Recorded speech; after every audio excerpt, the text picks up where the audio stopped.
suffocates, whisper in the hall, where justice wears a mask and truth begins to fall. Every thread they pull, every lie they weave, in the courtroom's dance, who's left to believe?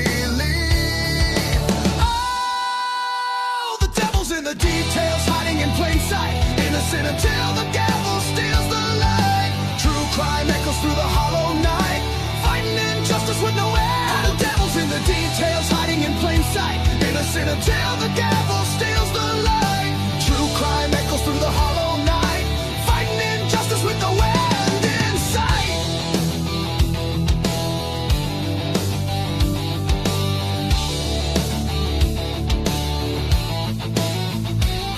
A photograph fades where the truth once stood, blurred lines between the bad and the good. The scales they tilt with every silver tongue, while the broken cry for a song unsung. Black robes sway like shadows on the wall, one wrong word and the mighty fall. Who's a sinner? Who's a saint? The jury's out, but the verdict's faint. Oh, the devil's in the details, hiding in plain sight, innocent until the gavel steals the light. True crime echoes through the hollow night, fighting injustice with no end. The devil's in the details, hiding in plain sight, innocent until the gavel steals the light. True crime echoes through the hollow night, fighting injustice with no end in sight.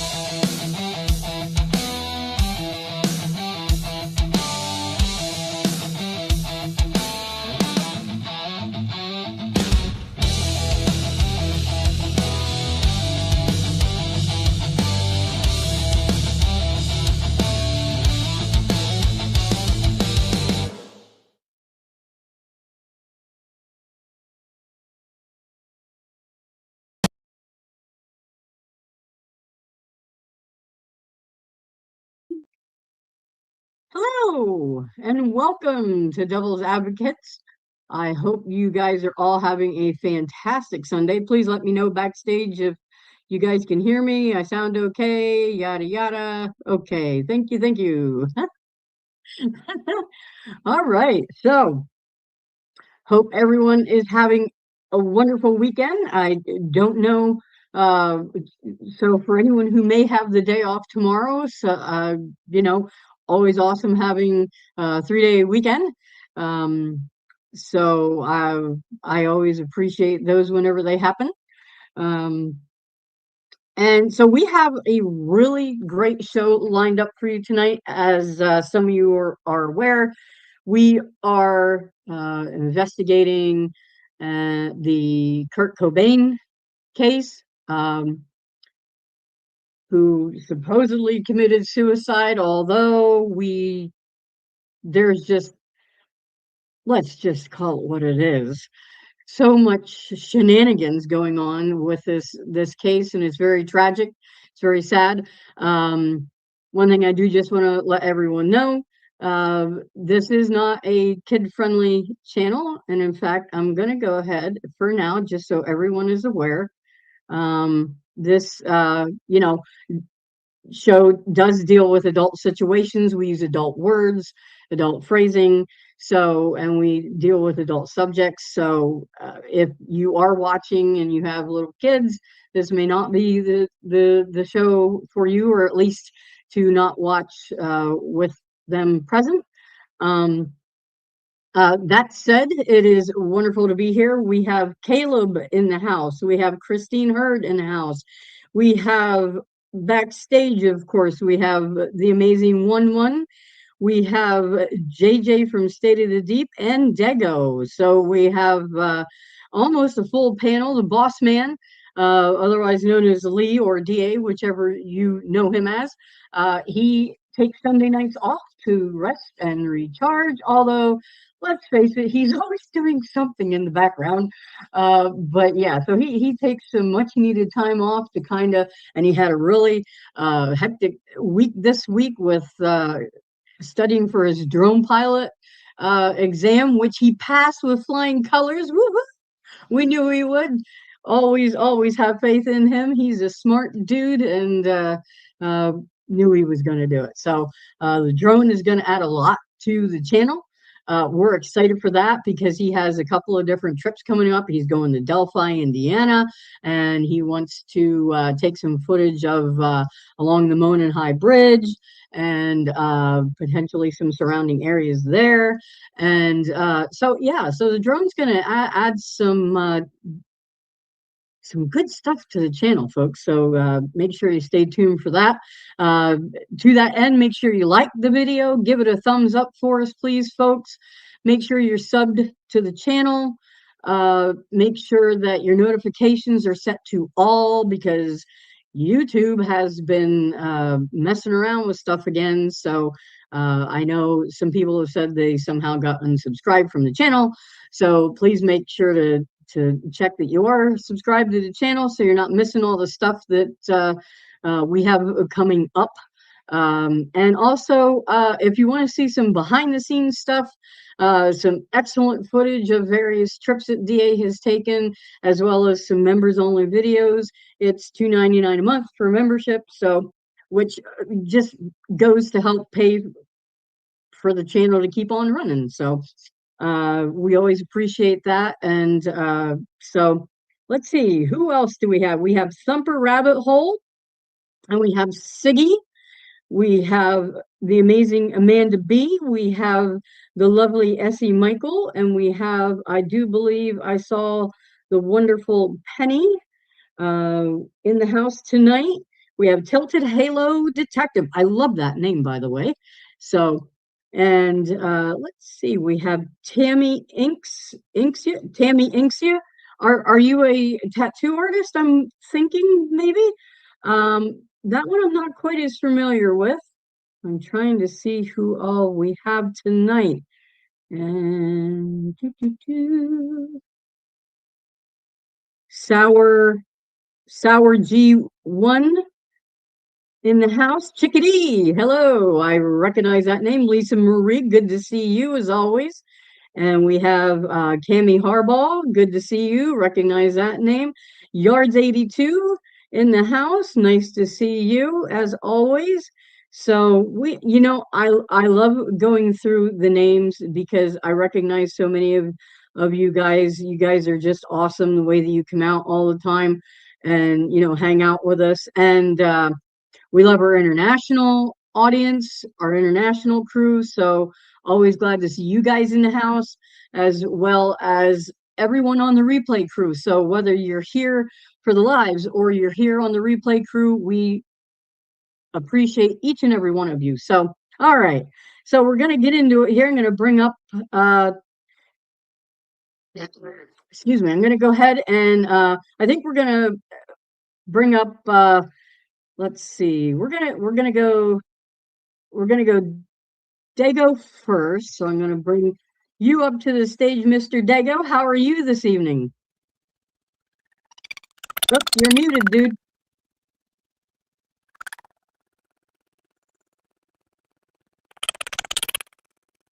Hello?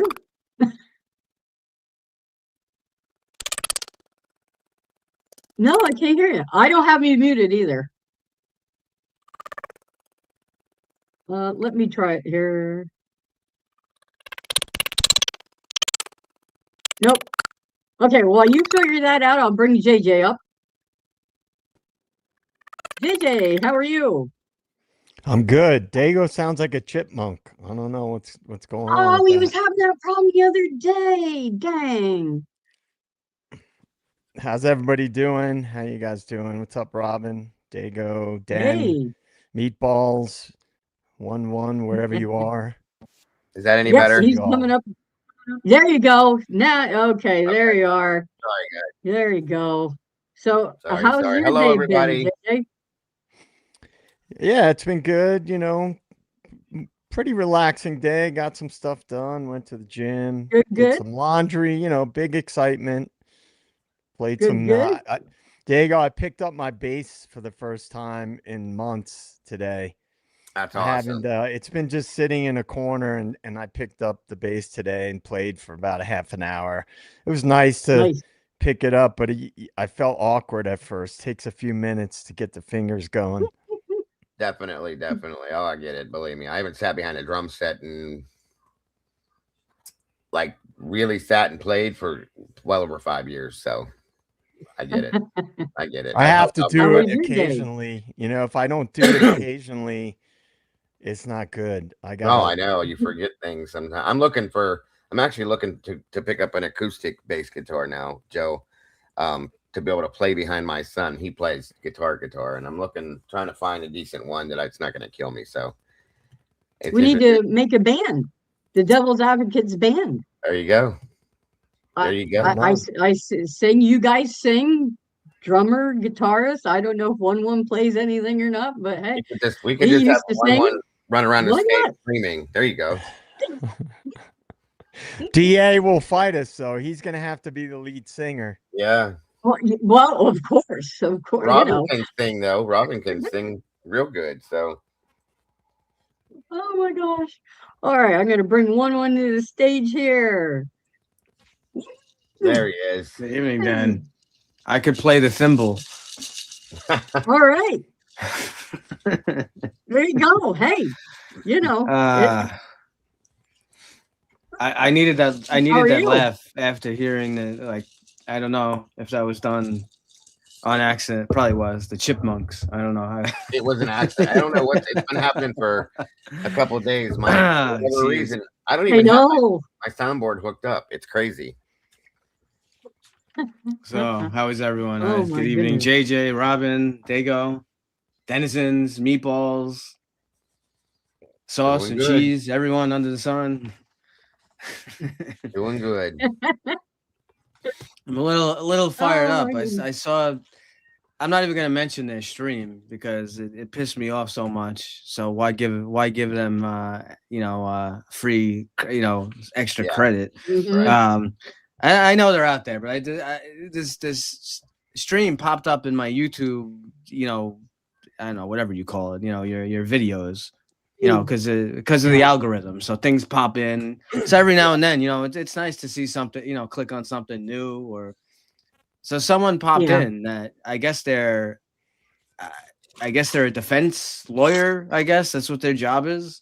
Mhm. So I thought clicking on it, and they had a whole thing about it was kind of about Idaho 4. This I know as just a little side note, and I started watching the video, and I couldn't even watch the whole. I didn't even watch the whole thing, but the part that I watched, it was not what I thought it was going to be. I'll just say that it was pretty much, like tripling down on everything that's out there, is the full truth, and that we're all pretty much YouTube morons, and we have no idea what we're talking about. And this person is actually a lawyer, and the evidence is there. Brian he's definitively guilty, like just on and on. But it was more so about attacking us than so. The thing that pisses me off, you can have your opinion. That's fine. Sure. There are people you want to say that BK is guilty and whatever, have that, but don't come at me and have your argument that I'm an idiot, because that's not an argument. No. Show me your proof. Show me your evidence. Give me your Right. evidence that shows it's BK, and let's have a discussion. That's all we've asked for. That's how you debate. You don't debate someone, but JJ's call. We've had a few people we called out on that. In the past, that's not how you argue with someone. Is just attack them and name call that. Yeah. Well, a lot of people now are jumping on the bandwagon because of what Megyn Kelly and what the mainstream media is now doubling and tripling down on. So they're just jumping on that bandwagon. That's all that is. Yeah, they're getting upset. Well, and that's why we have to keep doing what we're doing. Yes, ma'am. That's where we have to strengthen our resolve, and it's frustrating, but we can't let up what we're doing. So nope. We won't give up. You're gonna have to throw in the back chat who that was. 1-1, so I can get an idea. Whoever that was, you're gonna have to throw it in the back chat for me. Yeah, I'll let you know. I'm curious now because there's some idiots out there. Welcome, Choppa. Thank you for joining, jumping in the sauce with us. Appreciate you very much.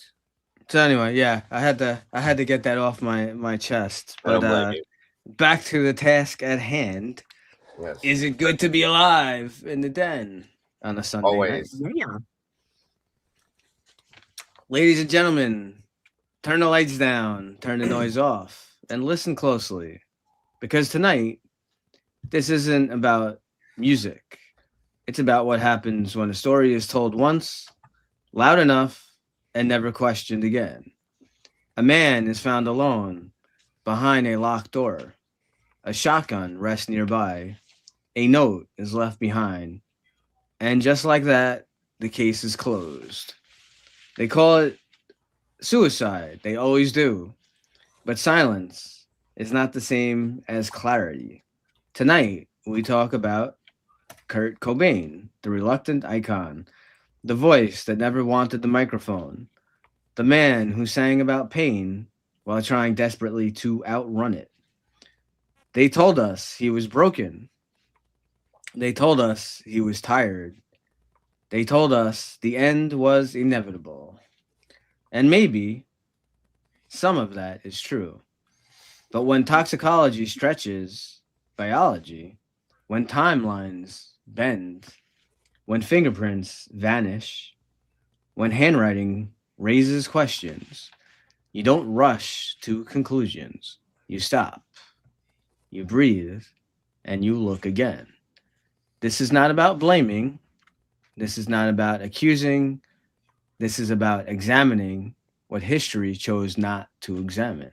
Because sometimes the most dangerous lies are the ones that sound reasonable. No shouting, no spectacle, no easy answers. Just facts, just context, just doubt.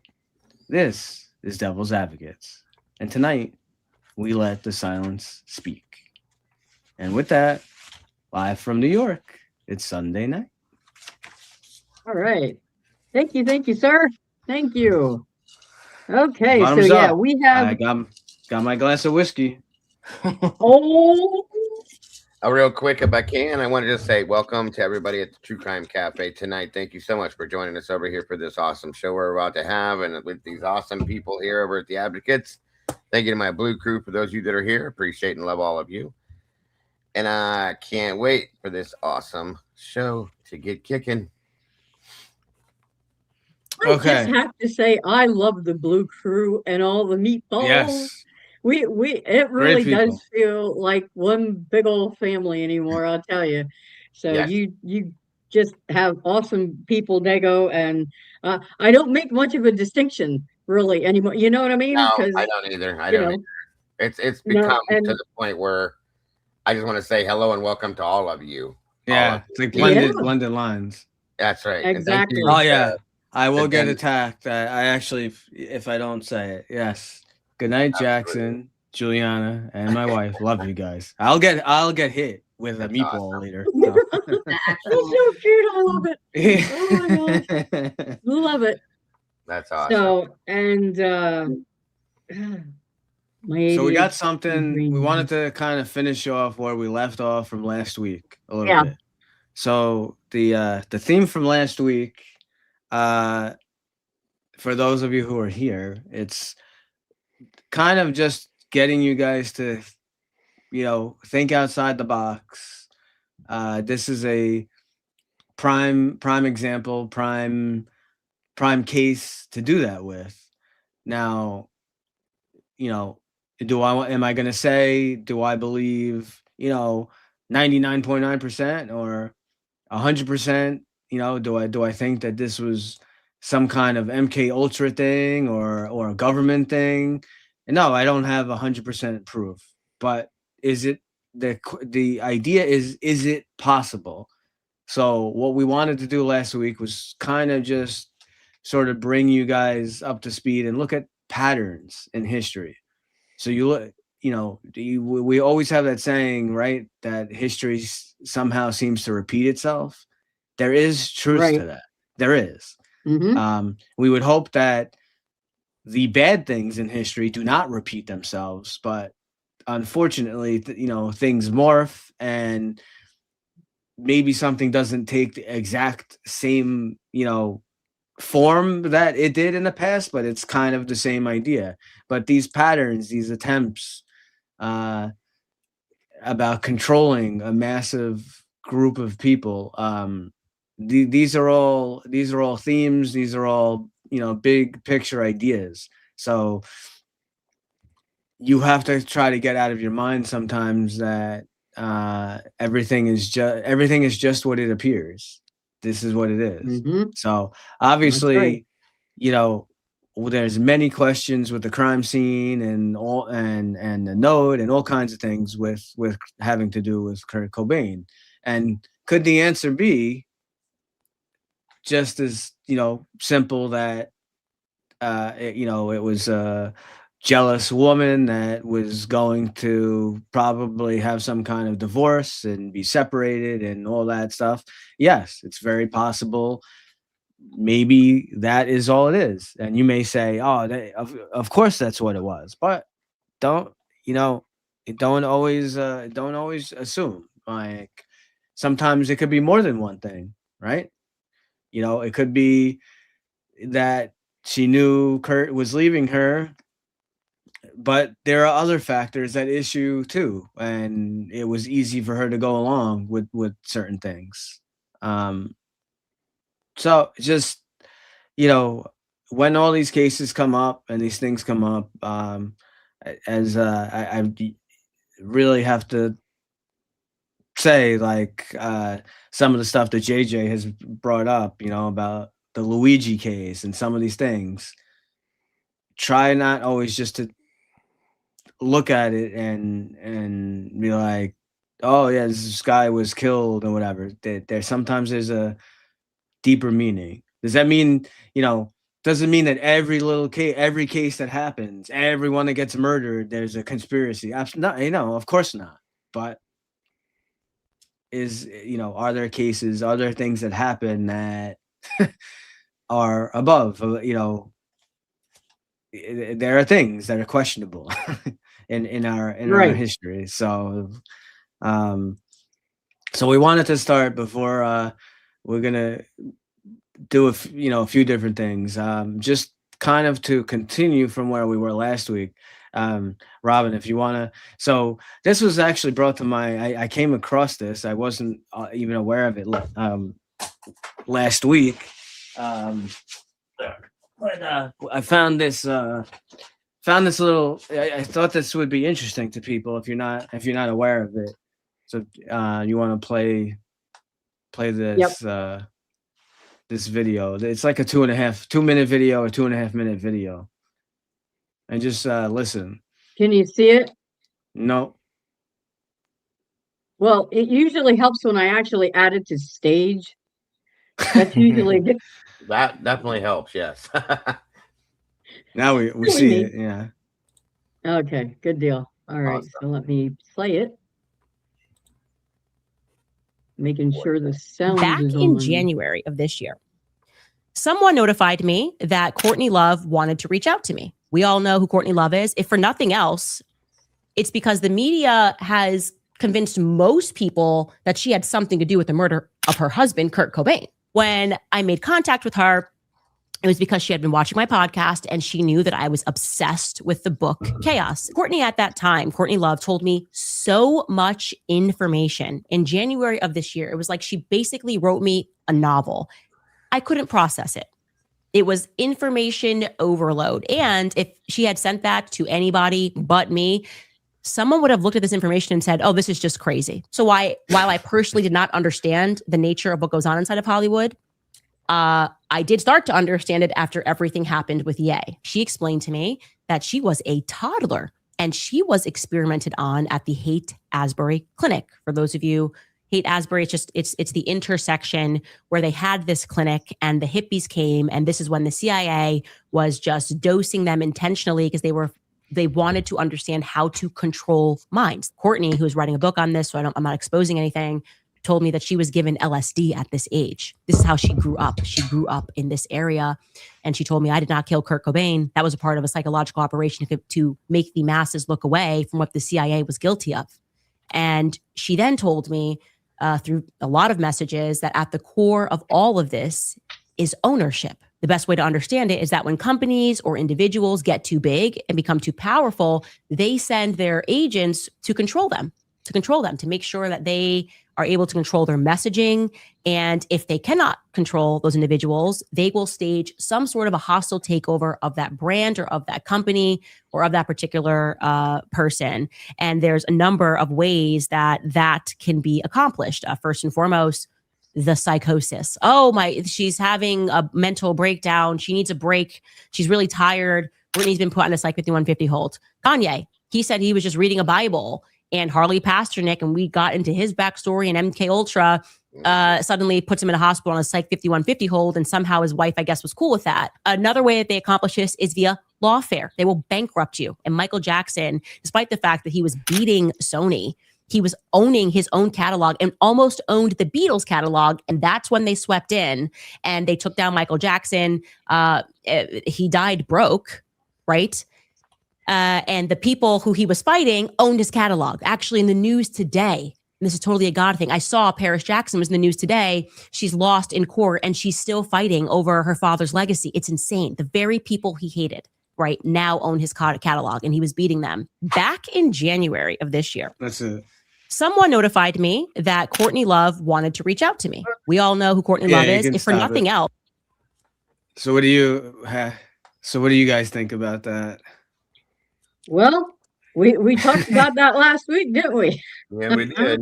Yeah. I mean, you can take it, in my opinion, one of two ways. One way, it's true, or I mean, she did say she has a book. She's writing a book or whatever.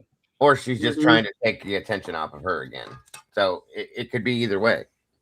Yeah. Or maybe both. You know what I mean? Right. Well, when big money's involved, Yeah. because all the cases that I tend to question the most are ones where there's big money and big power connected to the people involved in the case. And it's pretty much without exception, all the cases that I question a lot are they fit that mold. Right. You have in the case of Kurt Cobain, we talked about this last week. He was openly telling people close to him that he was gonna leave Nirvana. Yes. And he wanted to just focus on writing songs and just being a songwriter. Well, that is not as profitable as being in a big, huge rock band, period. It's the numbers bear that out. Yep. It's literally, they know what genres of music and what format of music is the most profitable. And if he were to do that, which is what he openly talked about doing, the people around him would essentially lose millions and even possibly billions of dollars.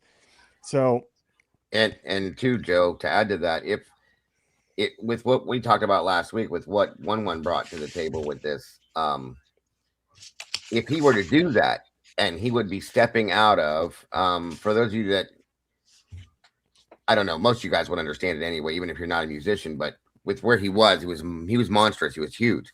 So if he were to step off that stage and start doing, a lesser situation, they would lose the widespread reach that they had with him in turn through the government. You see what I'm saying?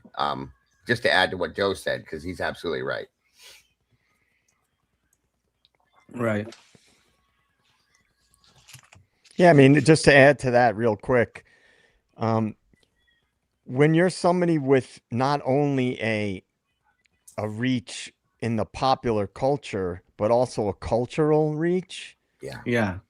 to a large segment of the population, I'll tie it into the book Chaos. A lot of the bands of that era that were basically revered by the whole anti-war hippie movement. And a lot of it that was taking place from San Francisco to LA, you know, and then you have the Laurel Canyon scene. Yeah. So a lot of the mysterious shit that went down related to that music scene in that book Chaos, they tie that in to the CIA trying to infiltrate that movement. And so I really personally, this is just an angle of a way to look at it. And it could be there, you know, things can be more than one thing at once, like we always say. It just because one theory seems plausible and other theories also seem plausible. If you can make logical connections between those theories, it could be more than one thing. Right. Absolutely. You know, and based on what we all know about this case, and we talked about it last week, shit is not adding up. No. And there was, I mean, it's the classic, it's just like the lone gunman narrative. It's like this famous person dies mysteriously. Oh, it was either an overdose or a suicide. It's like immediately they come to that conclusion with very, very little, if any, follow-up whatsoever. Yeah. They've done the same thing in a lot of situations in, like, for instance, the Idaho 4 case, suicide or overdose. We've seen it in many cases, guys. It's regular. But just to add a tinge more to what Joe was saying, there were actually other artists I remember that were kind of supporting Kurt and Nirvana in that aspect that were in different genres like rap and hip hop and country, metal, indie rock, stuff like that. They were supporting him with what he was doing as well. So that gave such a wide range, even bigger, that would have had a tabletop to play with. You know what I'm saying? Yeah. So to add to that as well. Yeah. So very, very, very interesting take too, Joe. Definitely. Yeah, I mean, and we will probably delve into it a little bit peripherally, the connection between Kristen Pfaff's death, the bass player of Hole, who played on arguably their biggest record. So, and her alleged connections to Kurt and rumors surrounding them and what she was doing, and that those things are actually connected in a lot of ways. Definitely. It's an interesting thread to pull, you know, because it raises questions on both sides of these cases. I love the thread pulling. 100%. Yeah, when we get into the portion of this where we start talking about Kristen Pfaff, it's going to blow some people away that may not even realized how close the connections are. So I agree with that. Yeah, we'll get there. Robin, you want to pull up? So we have a few little things left from last week just to finish up on.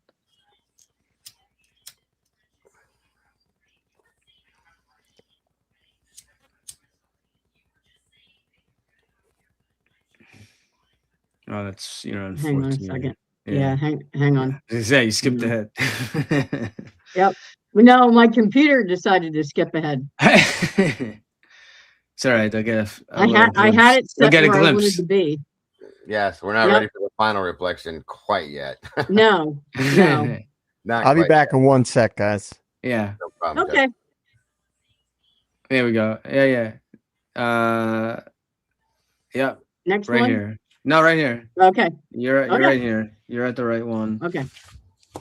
Just real quick, I just want to let people know if I look frozen but you can hear me, everything's okay. It's when I'm flipping around for whatever reason, my computer's being a jerk, and it's freezing me if I move to a different tab. So don't everything's cool. So as long as you can hear me, everything's okay. So this is about Kurt Cobain, sobriety as a threat. We touched on a little bit last week. Some of the stuff I'm just gonna go. We're trying to give you guys some background on some stuff. So definitely, it's promotion versus suppression. Why sobriety is subversive. So this is to it. Addiction doesn't neutralize rebellion; it redirects it. A drug culture can appear anti-establishment, feel transgressive, while keeping users inward focused. Sobriety threatens this because clarity restores agency, and agency restores purpose. Purpose leads back to organizing. That's why the myth of the tortured genius is so powerful. It glorifies dysfunction.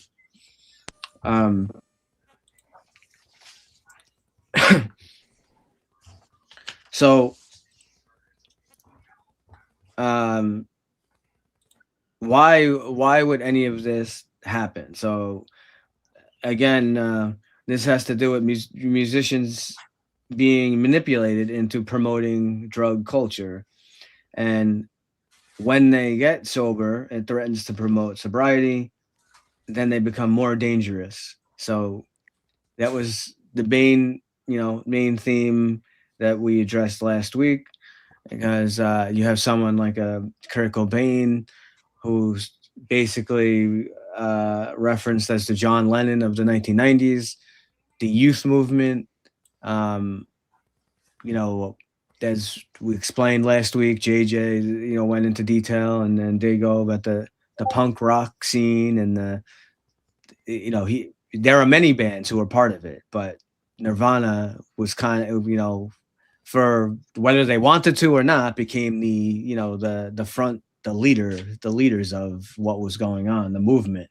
So that whole anti-establishment and that youth movement, that's a large base to be very powerful to be in control. And remember, this is before there's no social media. I mean, think about what would happen now if you had like a kind of like a Kurt Cobain now with I mean, there was no social media when Right. he was there, so no. So this is about mimetic spread. If a famous person's behavior becomes permission, it becomes identity. This drug makes you creative. It becomes culture, addiction as art, pain as authenticity. If you want to control a generation, you don't need everyone addicted. You need enough adoption to normalize it, enough tragedy to keep it mythic, enough influence to keep the story self-replicating. So sobriety breaks this spell because it implies clarity, again, agency, accountability, and potentially political re-engagement.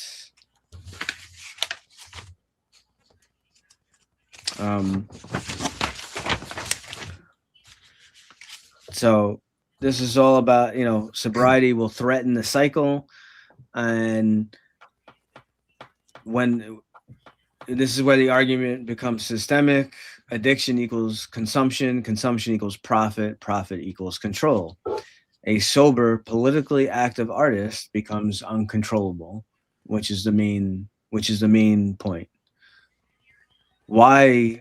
So as a question to you in the den, why do icons die when they try to change? Is rebellion profitable only when it self-destructs?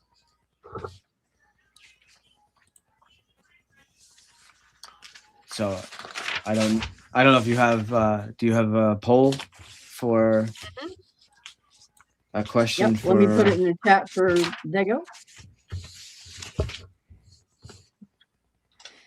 That wasn't what I wanted to do. And it's like, it's interesting because powerful structures and institutions have used various forms of control for hundreds of years.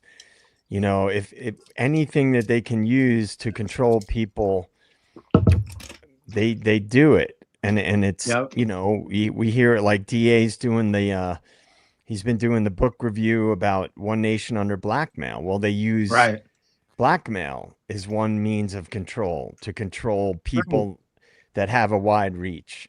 Drugs you have also been used. They've been, some argue that, and Chaos gets into this a little bit, that book Chaos, that LSD was being basically proliferated in that anti-war movement to weaken it and discredit it. And again, it speaks to what you're talking about here, one. It's like the doc, especially soaked in bleach, but a lot of the information surrounding Kurt Cobain was that he was trying to get away from drugs and he wanted to do his own thing and go in a different direction, which those two things together are very threatening. Right. He's taking control of his own life, and that's hugely threatening in that situation. I'm ready, Robin, whenever you are. Okay. Okay, 1, 2, 3, go. There we go. Yeah, that's a huge problem, JJ, because if he, you know, at that point in society at that time and at that within that part of his career, they, in a sense, if they're using him as a tool or a resource to do what they want to do, they have full control of that situation. So if he's stepping away from his addiction issues, cleaning himself up, separating himself from Nirvana, separating himself from Courtney, which was a big issue in his life, and taking back his life, taking back control of his own stuff, they can't control him at that point then. That's a big problem. And then the thing to mention, you know, again, I don't know if she was or not, but where you find all these people that seem to have some kind of like addiction thing or whatnot, and they're coming out of it or trying, or they're making an attempt, they always seem to have some kind of handler or someone around them that pulls them back in. Yes, every time. You know.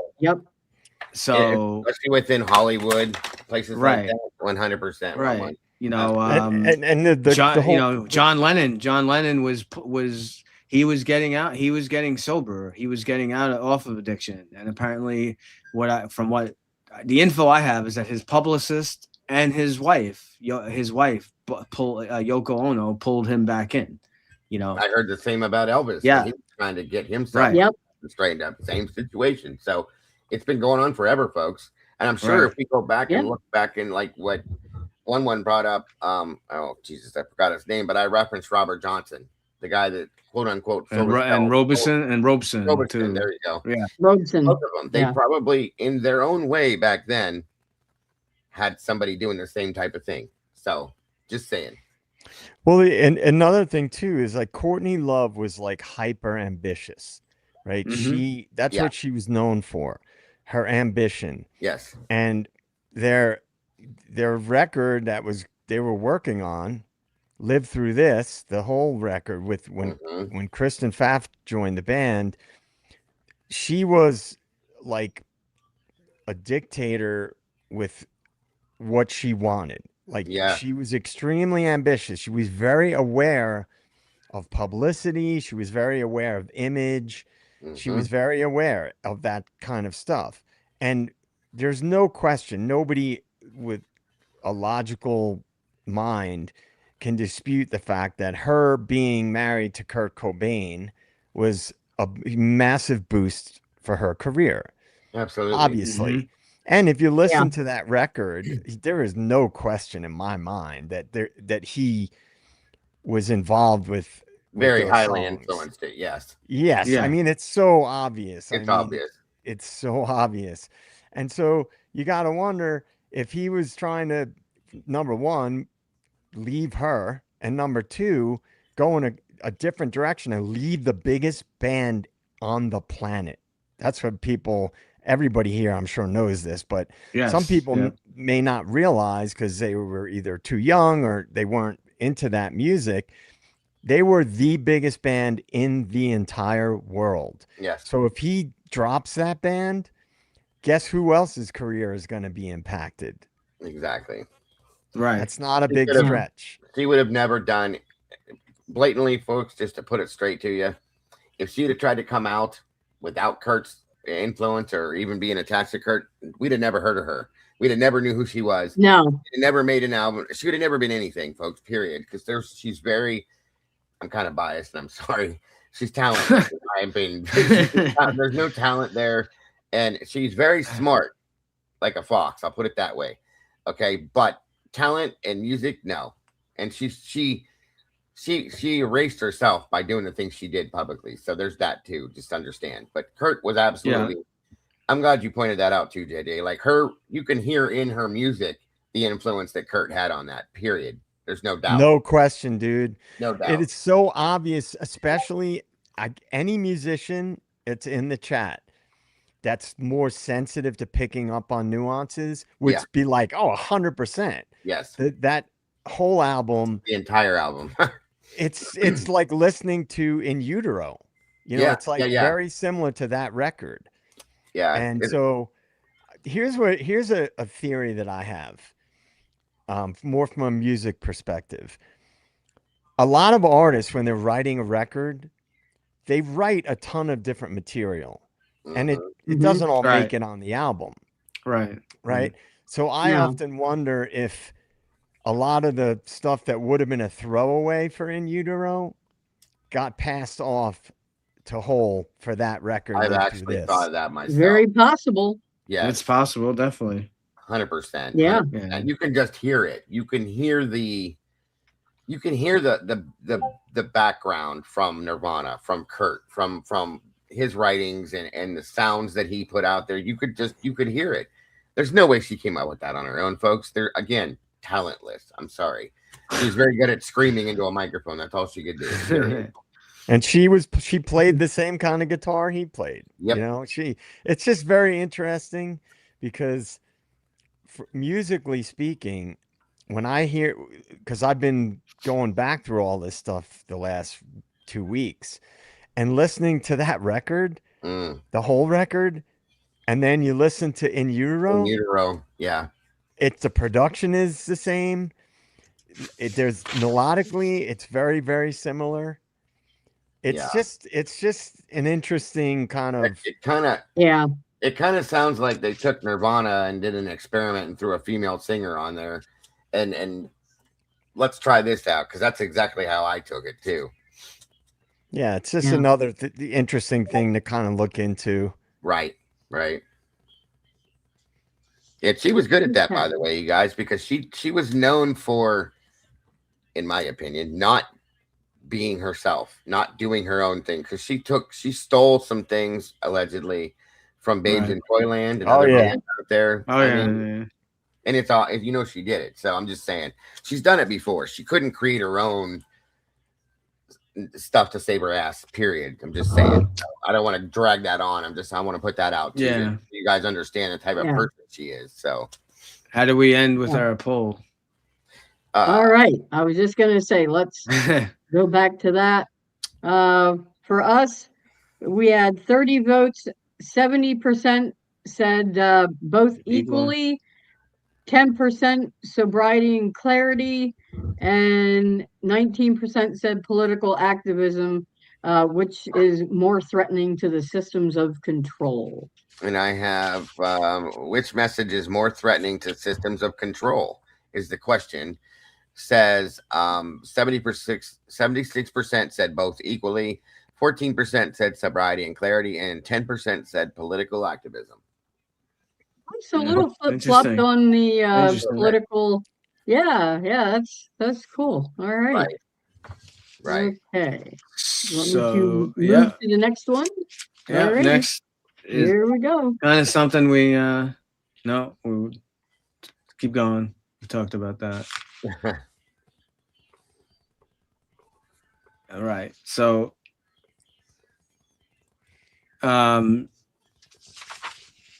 we're right now, so this is kind of just a quick thing. We've kind of mentioned this a few times, but we talked about last week. It's the patterns across, specifically mentioning John Lennon, Jimi Hendrix, Tupac. So the point is making you guys recognize pattern recognition. So you had Lennon attempting sobriety and activism. You had Hendrix breaking from management, and you had Tupac distancing himself from handlers and criminal fronts. Each death follows separation from control, political re-engagement, and rapid neutralization.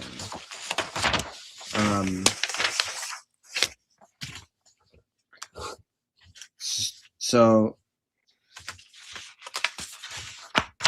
humans over pattern, but intelligence relies on pattern detection. The key isn't similarity, it's sequence. Influence peaks, control intensifies, separation, attempt, and rapid collapse. That sequence repeating raises questions, not conclusions. So, looking at a deeper analysis of this, you basically have, like what we have on there. It creates a 3-stage pattern: rise, containment, and elimination or derailment. Whether one accepts every claim or not, the structural similarities are difficult to ignore. So, a question for you guys in the den: how many times is coincidence believable? Do movements die or are they killed? So again, addressing pattern recognition. This has to do with handlers, managers, drug access, surveillance, intimidation, death shortly after breaking from control. So, specifically for those of you who aren't aware, Jimi Hendrix fired his manager and he was dead within 48 hours after that. Tupac also fired a lawyer-connected figure and he was dead within days. And yes, I know I've seen the whole documentary that 50 Cent put out on Biggie and Tupac. on Biggie and Tupac and all that. So I know there's a whole big thing there, but the big we touched on it last week. The main thing, just to remember with Tupac, that for those of you who never really looked into him or aren't aware, just kind of going by mainstream media or many people probably just feel like, oh, he's just another gangster rapper artist. He wasn't a gangster. He wasn't that at all. He was playing a whole role. Actually, he was a Tupac, businessman. Yeah, Tupac was actually very, very super smart. His parents were actually part of the Black Panthers, and overall, like one of Tupac's goals, apparently, he was actually trying to unite the Bloods and the Crips. Yeah, he wanted to have one fact, because I mean, think about it. Are you stronger united or stronger divided? I want to throw something into this with what one's saying. That I had this written down for last week in case we got into it, and I just remembered it real quick. Yeah, I'm sorry to kind of jump in.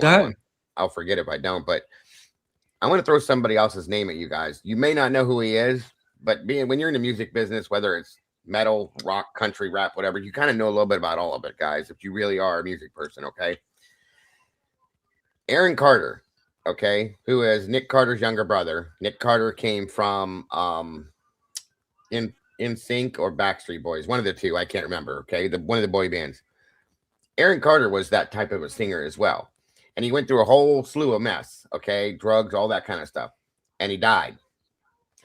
Right before he died, we spoke about one other person too last week. I think it was, we threw Kanye West's name out there, as being in the mix of this.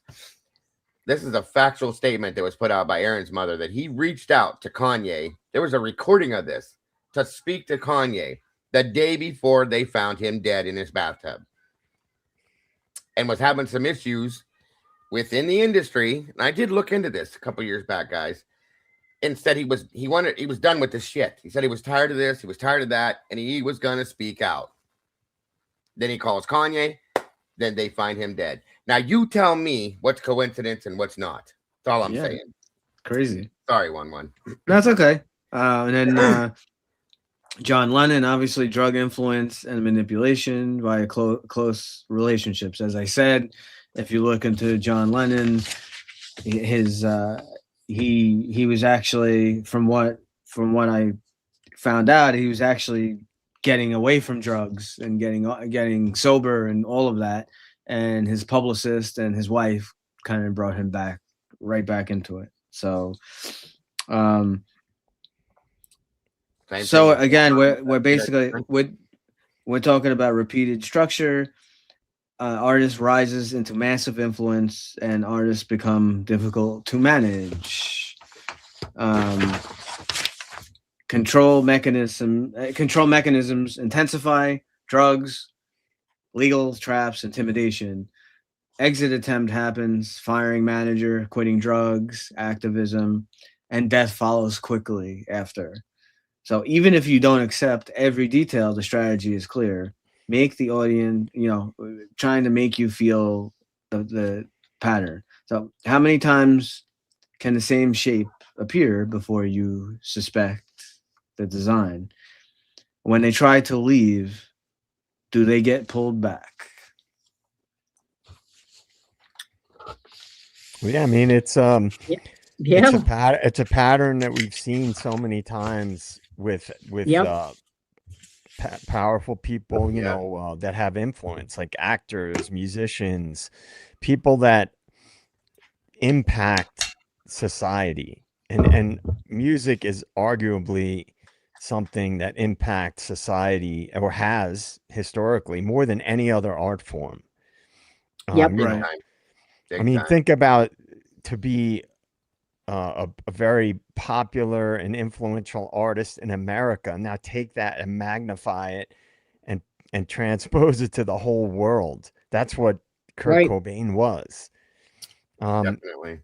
And it's insane when you think about, there was no social media. Right. The internet was essentially just starting back then, with message boards and things like that. And then you look at the clear evidence from all the people around him that he wasn't suicidal, and that he was, we kind of know this pretty, I would say, I don't want to say 100%, but with pretty close to certainty, that he was going to leave Courtney Love. Absolutely. I mean, and then it brings up, to tie this back into 1-1's original thesis statement. Was Courtney connected to people and she was, whether willingly or as a just falling into it, was she someone that was keeping an eye on him, and that, trying to keep him doing drugs, and was she an accidental tourist, so to speak, and that she wasn't willing, like planning to do that, but every bit of evidence I've seen is that she used drugs to control people around her, right? Like friends and things. She got them drugs, and she was able to. They were like her little errand boys, And she was, by all accounts, very manipulative. So it kind of makes you wonder, man. The in that regard, MK Ultra, the MK Ultra angle is not that far-fetched. No. Right now, and there's many other, like you were talking about handlers and stuff like that. I'll just remind you guys of people such as, it was in the chat, somebody threw the name, Clive Davis. Oh yeah. Okay. Quincy Jones. Quincy Jones is a huge influential, in my opinion, handler. Okay. Because he had so many people underneath him that he was in control of. all of these people, in a sense, are doing the same thing that one was talking about, that Joe brought up. All of it, guys. There's many more. You know, I can't think of the guy's name. He was a joke that he handled all the boy bands, but he did the same thing. And anytime any one of them tried to step outside of their handler's comfort zone, something happened and they were drugged back in. Whether it be like Aaron Carter went to rehab, bad drug problem. He got out of rehab, starts to think clearly, starts to think on his own, reaches out to Kanye, and he's dead the next day. Are you serious? This is what I'm saying. And it's happened with many people, guys. These are undeniable situations that if you look at it, you can't say, oh, it's just a coincidence. Come on. That's all I'm saying. So no, I agree, dude. How often do we talk about this? At what point do you have to say this is not a coincidence? If it's one little thing or one little thread, okay, we can all logically dismiss things. We're all deep thinkers. We can all say, yeah, that could have been a coincidence. But when there's so many different things that stack up, you know, then it's hard to dismiss things as coincidence. Yes. Right. Yeah. I'm trying to work on the poll real fast, Robin. I'm sorry. I just saw it. Oh, that's okay. That's no problem.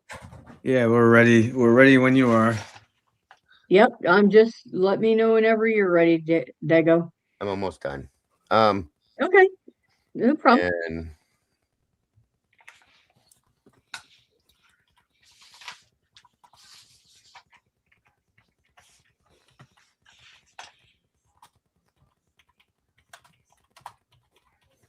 okay,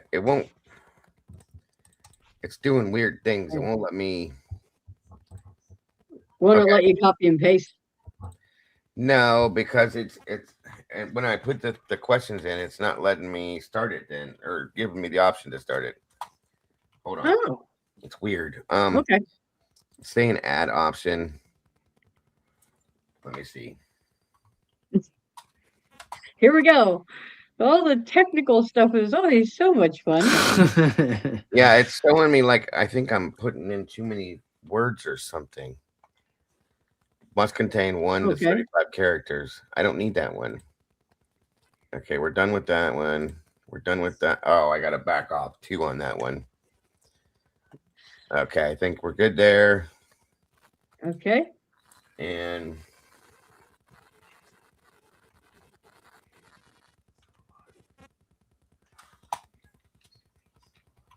I don't know why this is doing this.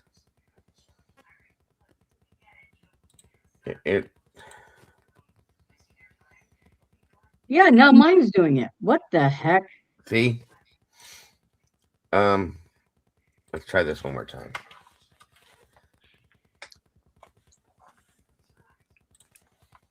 No big deal if it won't come up. Oh, sometimes you gotta mess. Okay, now I got it. Oh, you got it. Okay. Maybe. That's weird. That's the first time that's ever. It was doing that to Lee a while when he was doing his thing that one night. Similarity.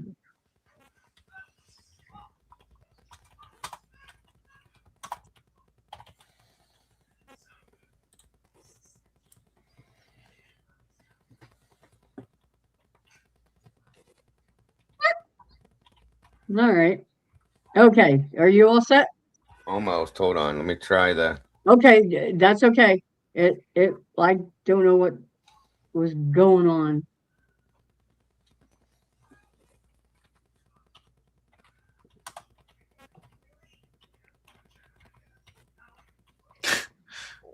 You guys good? I'm good. I can't get this to cooperate. Just give me 1 more second here to add the last. Yeah, that's okay. That's okay. Well, while he's doing that, it's not letting me. I don't know what's going on with this. It won't give me the option to start it after I add the questions or the answers. I'm sorry.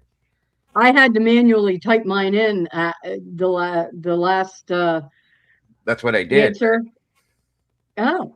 It's hold on. Oh, maybe I need to remove. Okay, we're good now. I had to remove the last option. Sorry. Oh, okay. That's okay. All right. Anyway, so I'm ready to go when you are. 1, 2, 3, go. All right. Sorry about that, everybody. This thing's gotten real stupid, like touchy lately. It's weird. Yep. And YouTube's always doing crap that. So Every time they do an update, something's wrong with my system. Every time I go live. Yep. Holy hell, that's wild. Jules Mora. Yes, I did, and I moved it to a proper section. But yes, I did, and thank you very much for that video. I plan on watching it. I didn't get around to watch it today, but I didn't want you to think that I was ignoring you or anything else like that. So thank you so much for posting that.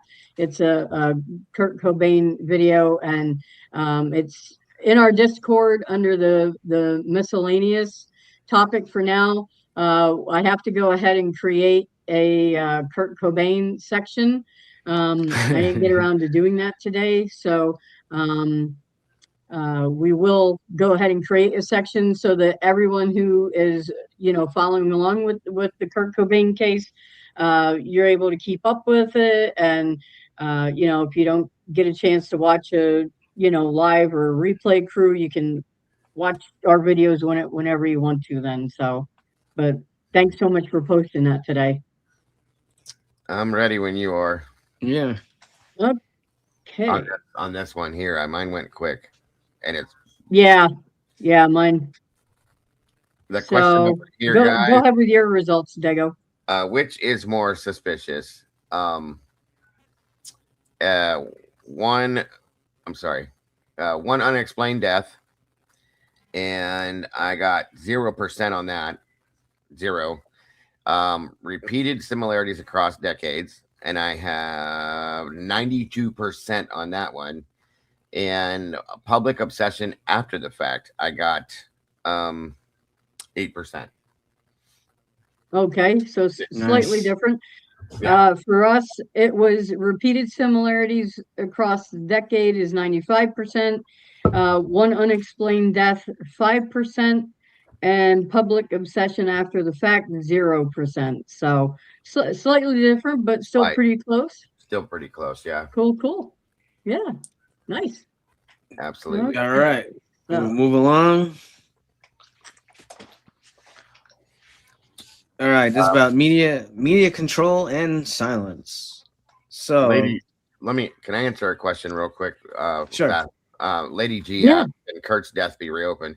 If anybody were to come forth, Lady G, with new information, and I'm sure one can back this up, anything new, in effect, I think to prove that it wasn't a suicide, I think that they can absolutely reopen that. Isn't that correct? 1-1. Yeah.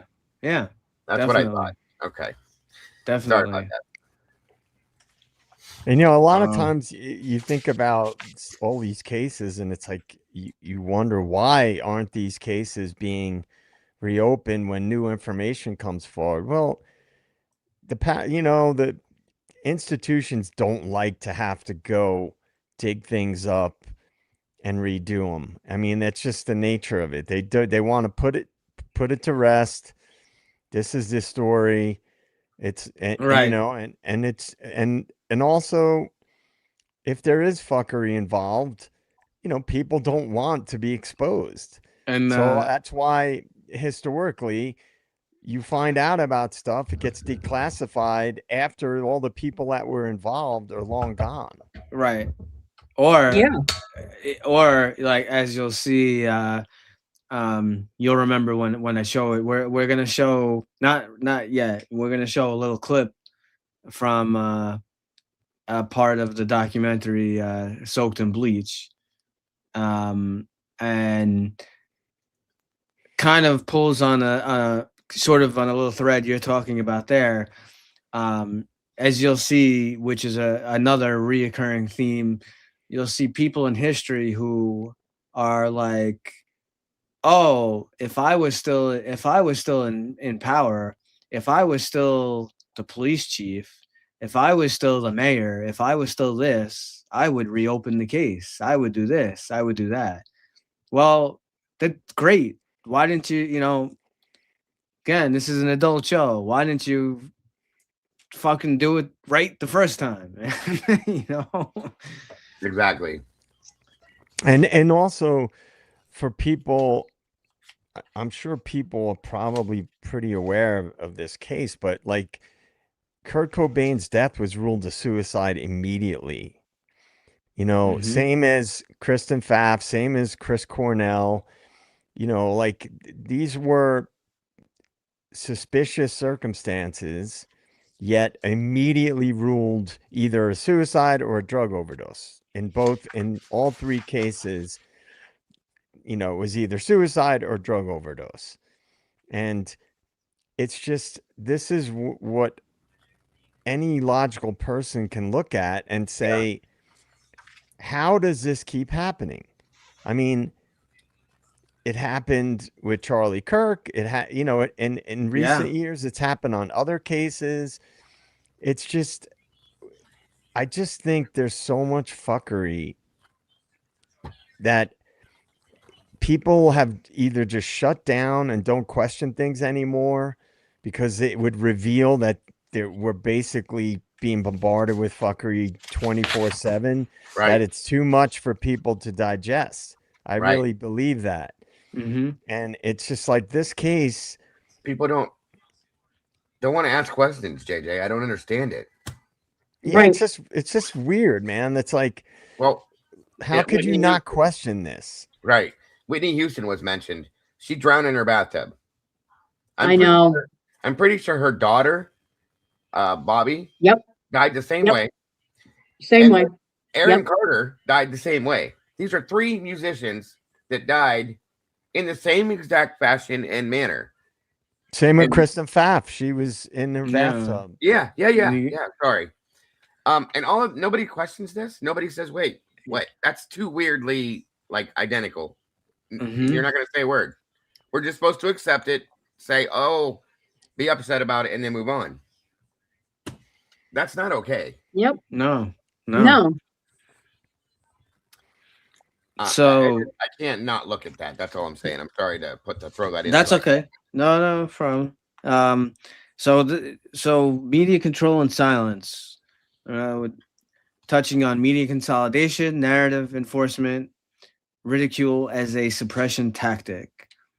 The most effective censorship isn't silence, it's mockery. Labeling inquiry as conspiracy discourages investigation without needing refutation. Who decides what questions are allowed, and why are some doubts unacceptable? So modern control doesn't silence, it frames.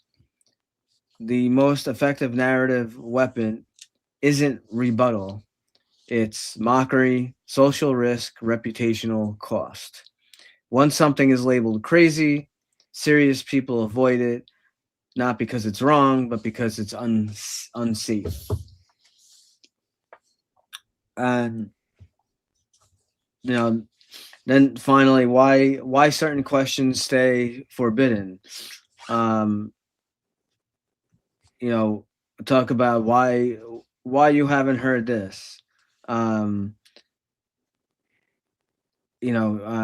can mention the CIA, media influence, Operation Mockingbird, narrative control, the use of ridicule. There are multiple levels of media control. You have selection, what stories get told, framing, how stories get told, ridicule, what's safe to question versus what's crazy, and omission, what never enters the mainstream. That's a big one. Omission. I mean, they're all big. The key psychological mechanism is you don't have to disprove something if you can socially punish people for talking about it. What if censorship isn't silence, it's humiliation? Who decides what's debunked before it's even investigated? So you can go to the next poll if you want. All right. Yep.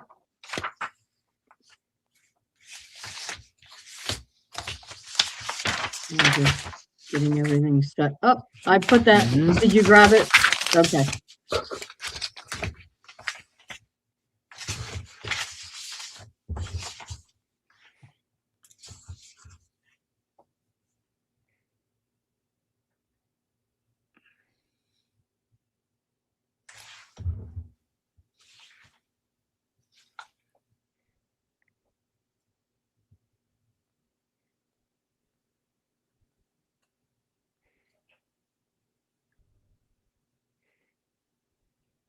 No.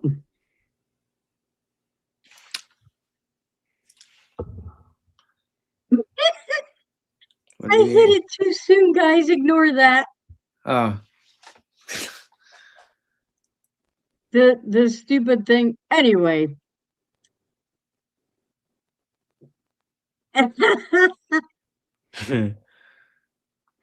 It definitely increases my curiosity. That's for damn sure. Yeah, right.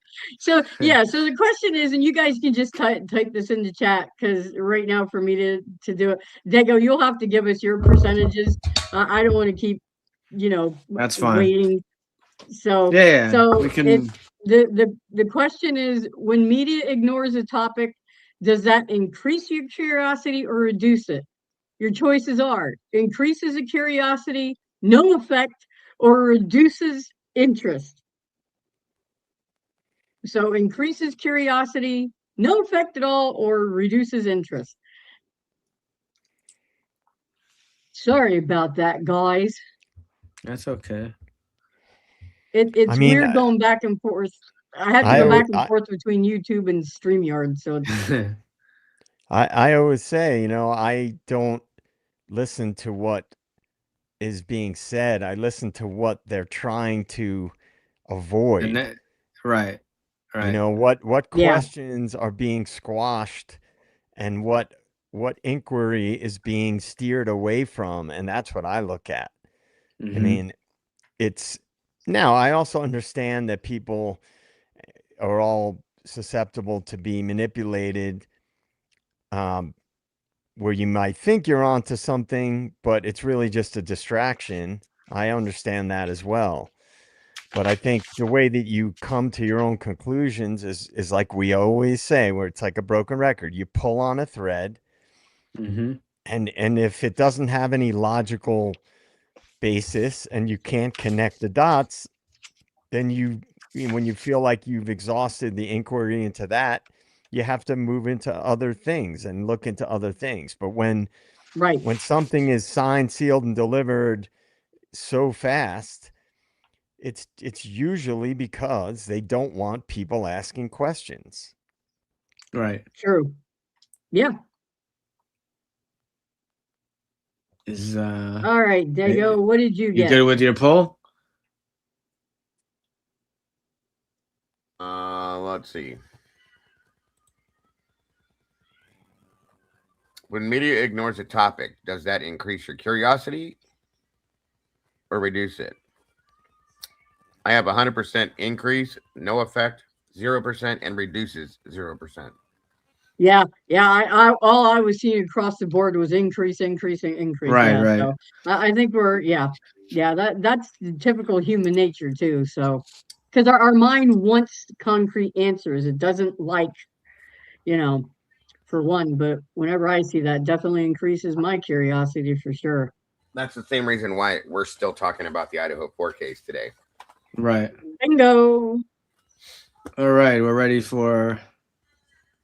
So this kind of finish up with the lasting thoughts of from last week's. Yeah, this was from last week's stuff. Yeah. So it's about final reflection. So this see, I didn't even need to put the slide up. JJ basically he basically knew this is basically what he was just saying. About what you're, about questioning and what you should take away from this. What is all this? What does all this mean? So it's not about, we're not ending with conclusions, but with questions. Why do powerful voices burn out? Why is addiction romanticized? why do patterns persist across decades? So you don't have to believe this. You just have to ask why you were never meant to hear it. So we're not ending with certainty here, but unresolved tension, intellectual discomfort, and curiosity. The strongest position isn't this is what happened. It's why is this question so dangerous to ask?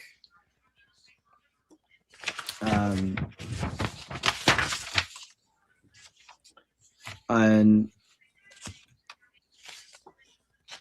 so instead of here's the truth, the takeaway becomes here are the questions that the official narrative doesn't satisfy. Here's why patterns matter. Here's what you should compare across cases. So the most credible ending doesn't demand belief, it demands inquiry. We're talking about the framework of influence is power. Power attracts management. Management sometimes becomes coercion, and coercion often hides behind personal failure. This is also where you can separate. We have documented history that MK Ultra existed. We have inferences that culture can be managed, and we have contested claims, about specific culpability allegations. So lastly, to think about if the story is airtight, why does it need ridicule to defend it? You don't have to agree, but do you feel comfortable not asking? So that's basically the end of the theme. From just wanted to touch on a few last topics. You could do a poll if you want, or I don't know. Do you even have a poll for this one? Oh, we could skip it. It's fine. Yeah. So we just did a poll, so we can skip it. So the next kind of thing that we were going to go into, that I'm going to talk about a little bit, it's kind of going into a little more stuff having to do with the actual crime, with the actual alleged suicide, and some there's many facts. There's many things for us to discuss. So we could probably be here talking for 12 hours. So we're just going to try to tackle it a little bit at a time. Before I go into that, though, what was brought to my attention. So I hope everyone enjoyed just kind of pulling in a thread and looking at the sort of a little bigger picture about the patterns and about the stuff that is out there. Is that what happened in this case? Maybe, possibly, but the pattern, but it is there. It does exist. So at least you should know about it and have it, in your mind to question that. That's all I'm saying. And you know what? So, yeah, go ahead. With that question, with you saying that, we have a tool and a resource, guys, now that we didn't have in 1986, in 1994, in 1963, when all these other people passed on, back in the day. A lot of the people that they have put in what they call the 27 Club that passed away, so on and so forth. If you were to look into a lot of these deaths, we couldn't do that then. We couldn't do that in 1984 or 94 when Kurt allegedly took his own life, okay? And now that we have the access to these things, we're able to look into a lot more and find these things. That's how JJ, in my opinion, probably gets into. He reads a lot too, but looks into the things and learns the things that he learns about the stuff that he talks about, and that's how I've researched and found things that I found out, because we have this amazing tool now. And it's very helpful to be able to find these things out, because what I'm saying here is that if that's the bigger picture, this could have been going on for forever. Okay. Right. That part of it forever and ever and ever, Right. obviously. Like we said, going back to Robert Johnson and Robeson and all these people.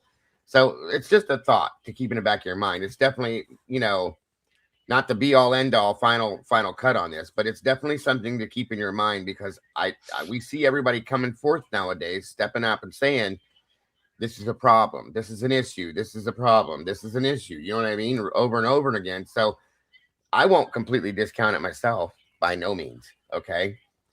But of course, we're going to look at many other things as well. Just saying, you can't discount this one specific topic with this situation, by no means, folks, is all I'm saying. Right. And you know what I would add to that, and to piggyback off what Dago said, and it ties into that whole control angle that's been going on as long as there have been humans on Earth, is that the control part could have just influenced what happened. It may not have been what caused it directly. You know, people around Kurt were arguably being controlled with drugs, right?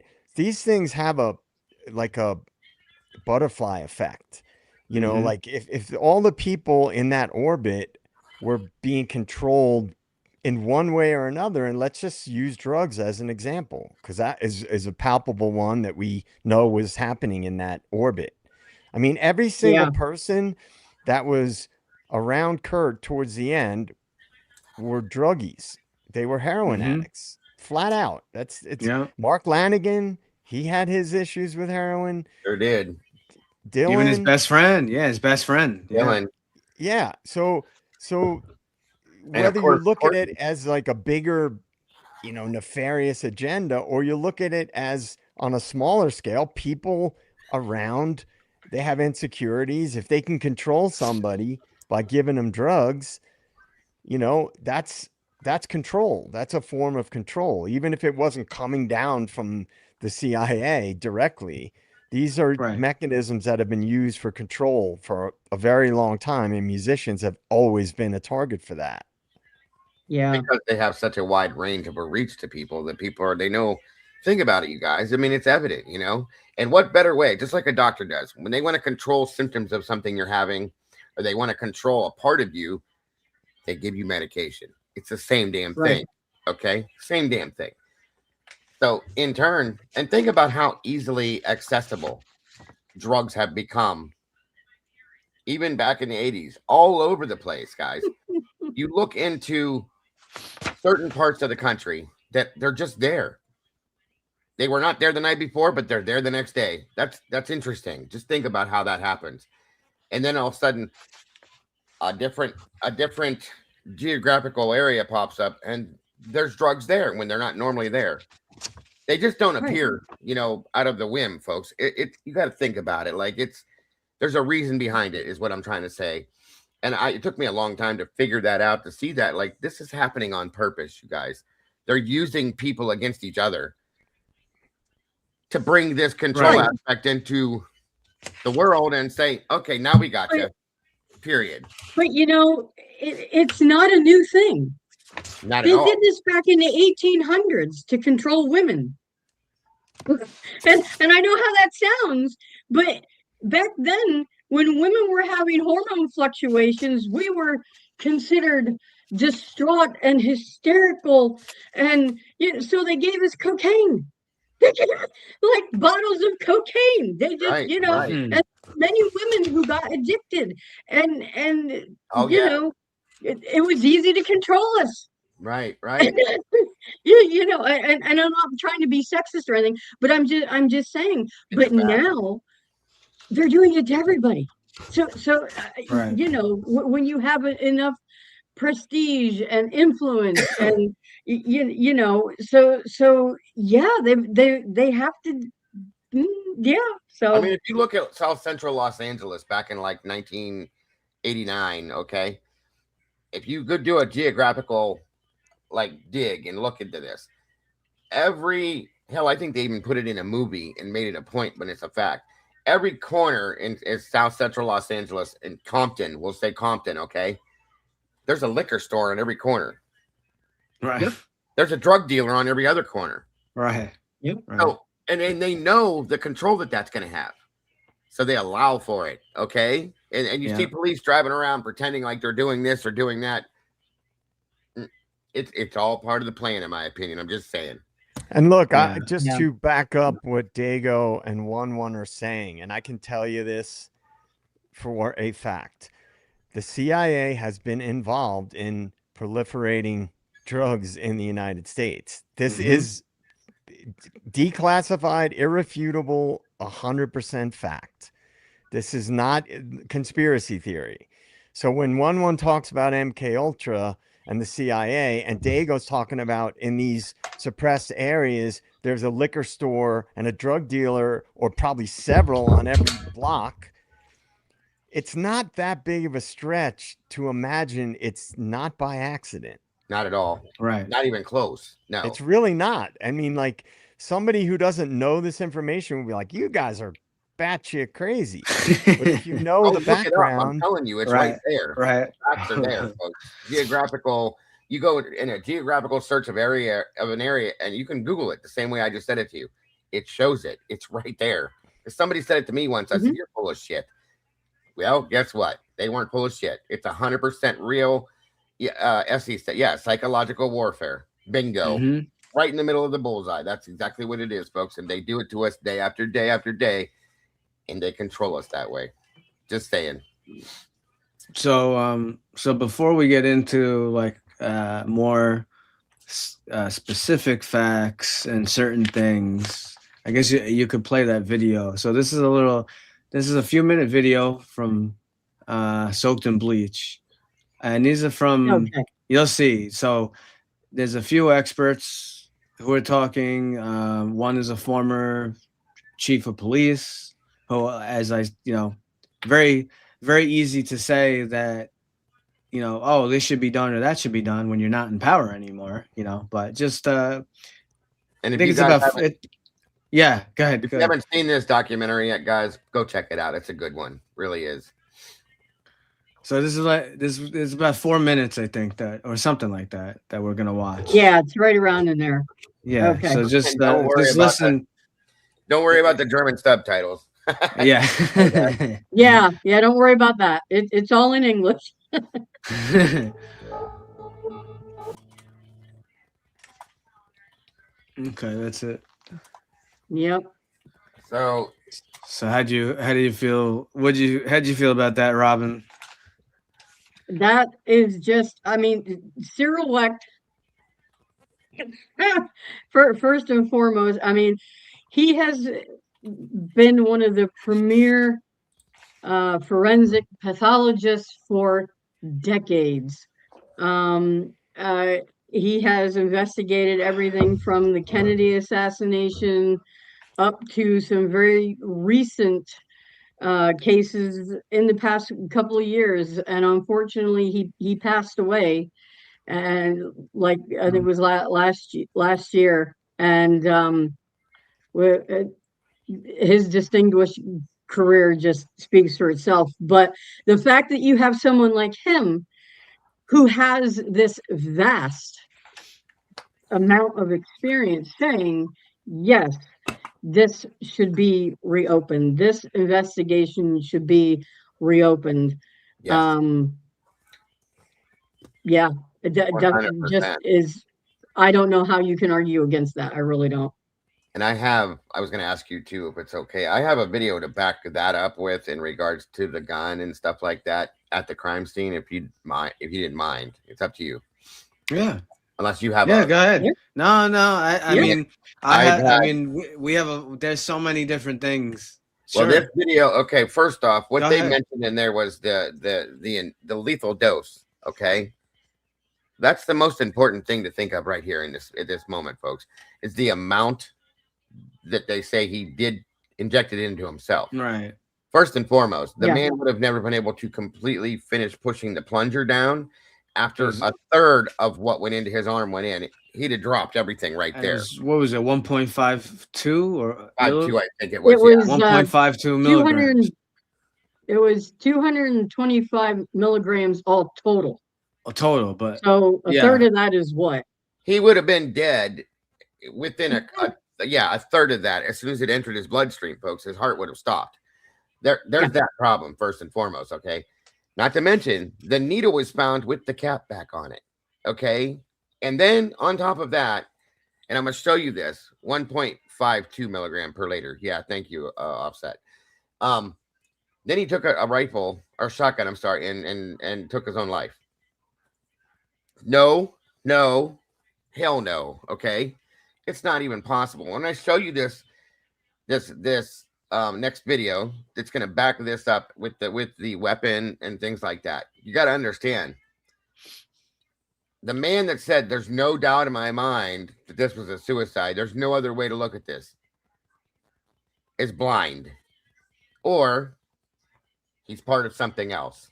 That's all I'm going to tell you, in my opinion. Okay, there's no way you could look at this with even common sense and believe that at all. If I was a first responder, as much as if one was a first responder, because we've both dealt with situations like this before. Okay, we'd have both looked at this and we probably turned and looked at each other and went, "What the fuck? What?" Right. You know what I mean? So, and I want to thank Jen 7. She's in both of our channels with at different times. She helped me out with a lot of stuff like this when I did this before, and she's given me some amazing footage. And this is an amazing video, folks. You guys are going to get a lot out of this,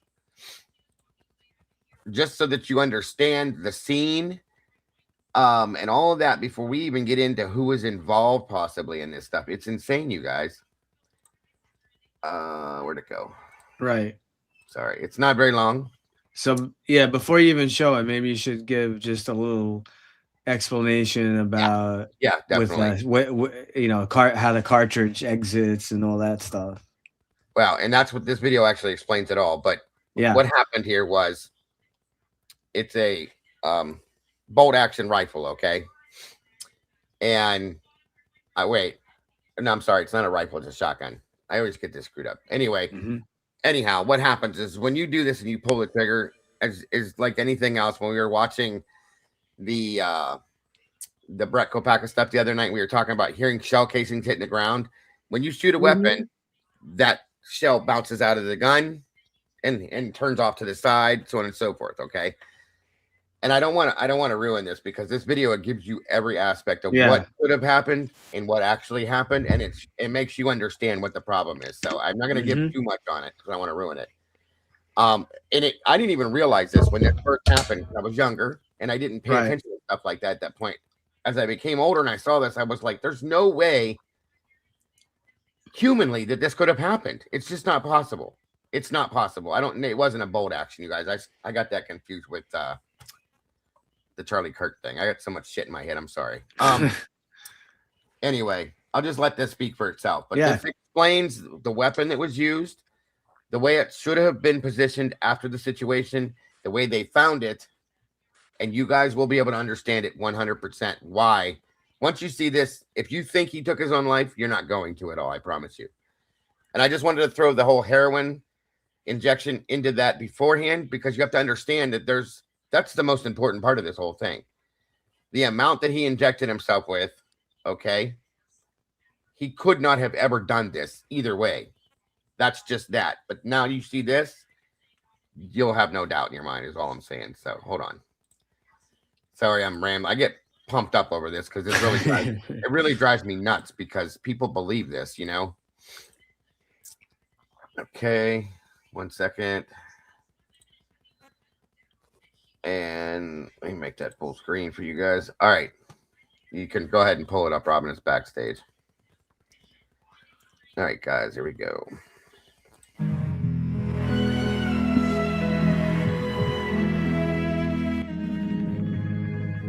As most of you already know, the shotgun was found horizontal, straight down Kurt's body, with the butt of the gun resting between his feet, with the muzzle resting somewhere above his belly. Trigger warning, everybody. My apologies. I should have done that first, just in case this might upset somebody. Belly button. We know this from the photos and the testimony, as well as what's in the autopsy report.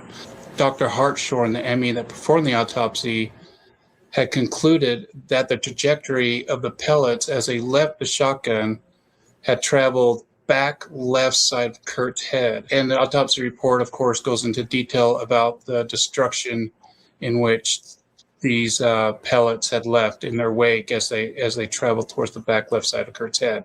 Looking at that information, we can kind of tell the angle in which the shotgun would have been positioned at the time it was fired, which would have been the butt of the gun would have been elevated slightly, and it would have been pulled over towards the right-hand side of Kurt's body as well.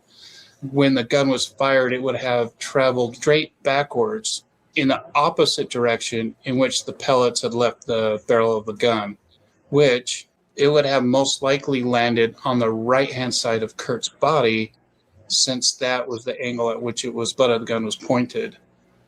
The fact that the gun should have landed more towards Kurt's right side, I think, is a valid point and deserves to be re-examined by the Seattle Police Department.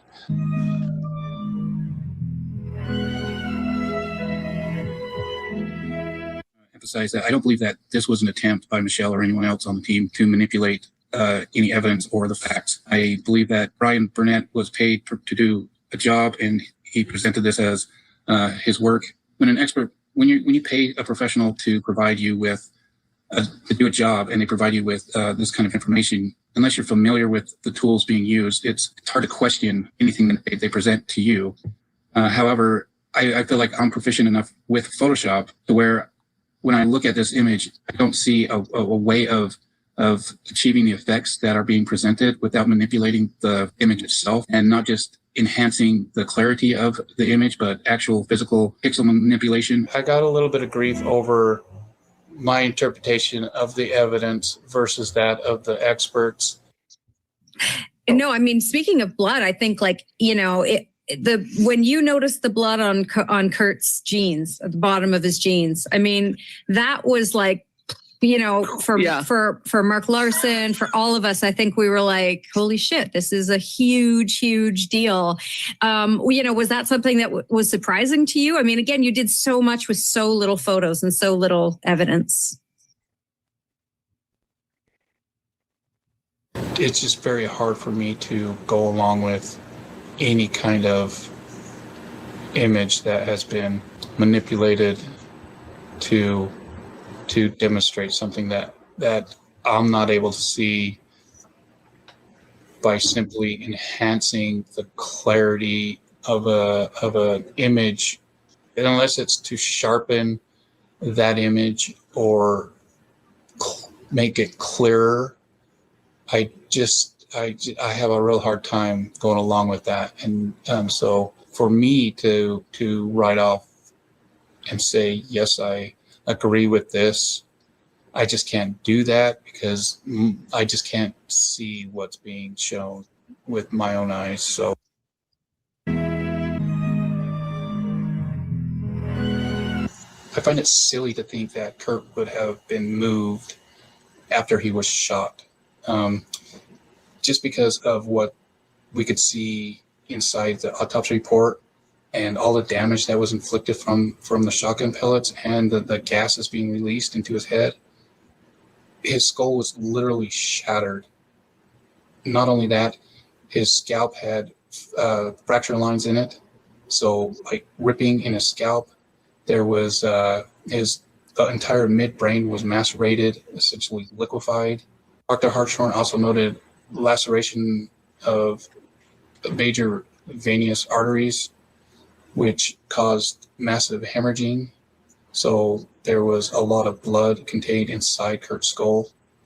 So you're not just going to be picking some guy up, moving across the yard, up a flight of stairs, across the room, without all of that biological material emptying all over the place, including the entire front of Kurt, not just on the bottom of his shirt, but everywhere.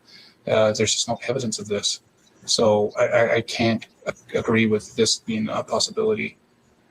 Even if that makes me the only person that thinks this, that's fine. I can't see it. So there you have it. I do believe that he was moved into position drug into position from one spot of the greenhouse to where he was eventually placed and shot. I think this is evidenced by his hair, if nothing else. It explains, there's no other explanation for how his hair would be fanned out like that. The way his clothes resembled someone being drugged around, kind of bunched up. I think that's all evidence along, as well as the way his feet are in proportion to the cabinet behind where his feet are near is pretty telling to me that somebody had been dragging Kurt by his ankles backwards until their body had come in contact with those cabinets, and then they set Kurt's down or dropped Kurt's feet down. And I just think there's just a lot of signs that kind of tell us that he was dragged into that position, and that was before he was shot, not after. If he was drugged in place after he was shot, there'd be a big trail of blood, and even if they cleaned up that trail of blood, it would be noticeable that someone cleaned that and not the rest of the floor. There's just no evidence to me.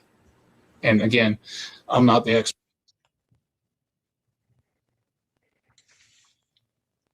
Okay, so this last thing I want to talk about is a topic that's kind of been rumored for quite a while now. And Brian Burnett had brought up this in the peer review, where he talks about blood rust being present on the shotgun, specifically in the images that Mike Sosinski, the detective that re-examined the case back in 2015, where he posed with the shotgun, and you could see specific rusting on the gun itself in various spots. And so people are alleging that those rust spots are direct result or cause from the blood and biological material landing on the gun and then rusting over time. I do feel like it's exacerbated perhaps by the iron oxide fingerprinting powder that was used on the gun. To further support my theory, all we got to do is take a look at the Washington State Crime Lab report when they examined the gun. This report was released to the public actually back in 2014, 2015, I believe. But most of us haven't seen this report or the images that's attached to the report. So for a lot of you, this is the first time seeing this, and it's quite revealing and completely decimates the theory that the gun had blood or blood rust on it or could have created it. The report itself, as you can see here, where it has a checklist of any kind of biological material that's found on the object itself, this case, of course, the shotgun. And the examiner noted that there was no blood or other biological material found on the shotgun, or he would have noted it here. When things like guns and stuff go into evidence, they do not wipe down the weapons. We also can take a look at the photograph of the shotgun. Now, this is the first photograph of the shotgun taken that's been released to the public ever. So if we look at this picture, the resolution's kind of shitty, but if we look at it close enough, I don't see any indication of blood or anything like that on the weapon itself. It looks fairly clean. More telling and more conclusive, I have to say, would be in this photograph here. This is a swab taken from the barrel of the shotgun itself. So before the examiner can test fire the weapon, they got to make sure that there's no obstructions in the barrel. So what they do is they run these swabs through the barrel to determine if there's anything obstructing it, or to kind of clean it out a little bit. Walking the streets, what will we find? A spaced out bloke who's lost his mind. It was very interesting. Yeah, and there's they very interesting. They didn't quite show everything that I was discussing with you, but it just didn't happen that way. It just didn't happen. And I want to throw a little piece of information out there. I'm looking right now to find a way to prove this to you. I have been for a while, but we talked a little bit about this before. The coroner that dealt with this situation, I'll say it this way first, but the rumor is that person and Courtney were very close friends. Okay, I'll just put it that way for you guys. So you take that and think about what you think. And I have a lot more. Yeah. So what? Yeah, one of the big things I wanted to mention, it goes along, with talking about the crime scene itself. So one of the big things, that was put out there right away was that, so Kurt, he committed suicide in this room above the garage, and there was no way for anyone else to get in because the door was locked and there was a wooden chair up against the door. Mm-hmm. This is what kind of was stated in later on. There's a police report that has this, but Courtney Love had hired a investigator, and this investigator who she hired, I don't know if she's like randomly found a name in the paper or whatever it was that she did, but the guy that she found, he's relentless. So he picked up right away that immediately that she's like, the story doesn't make sense. Everything's full of shit. He started recording his interviews with her. He has them. He has all the tapes. Mm-hmm. Every bit of it. Yeah, Tom Grant. One of the things that he discovered, but he wasn't able to get like a confirmation on it. And so he just by like kind of just like digging and getting to different accounts of what happened. And again, this crime scene photos, a lot of these photos and stuff have been, they didn't produce a lot of the pictures. They didn't test that gun. They didn't test that gun until 6 weeks after Kurt's death. 6 weeks. Wow. Yeah, it's big. So one of the big things that, just off the bat, you have to look at it. Well, they're saying that the room is locked. The door is locked. So if the door is locked and there's no like, window that was climbed through or anything like that. So how could it be that the door was locked and some kind of wooden chair is against the door? How would that happen? Well, that's because it didn't happen. So this investigator was able to get, he was trying to use this info to get the case, to get it kind of pushed as that this is not necessarily a suicide, but they didn't want to. No one wanted to listen to him, and he was he was dismissed. So he was able to find some kind of notes or something originally from the officers that were first on scene that said that there was a wooden chair, but it was against the back wall. Yes, it was not against the front. It was against the back wall. And also the door was locked, but like those doorknobs that have the lock, it's got like the thing you turn.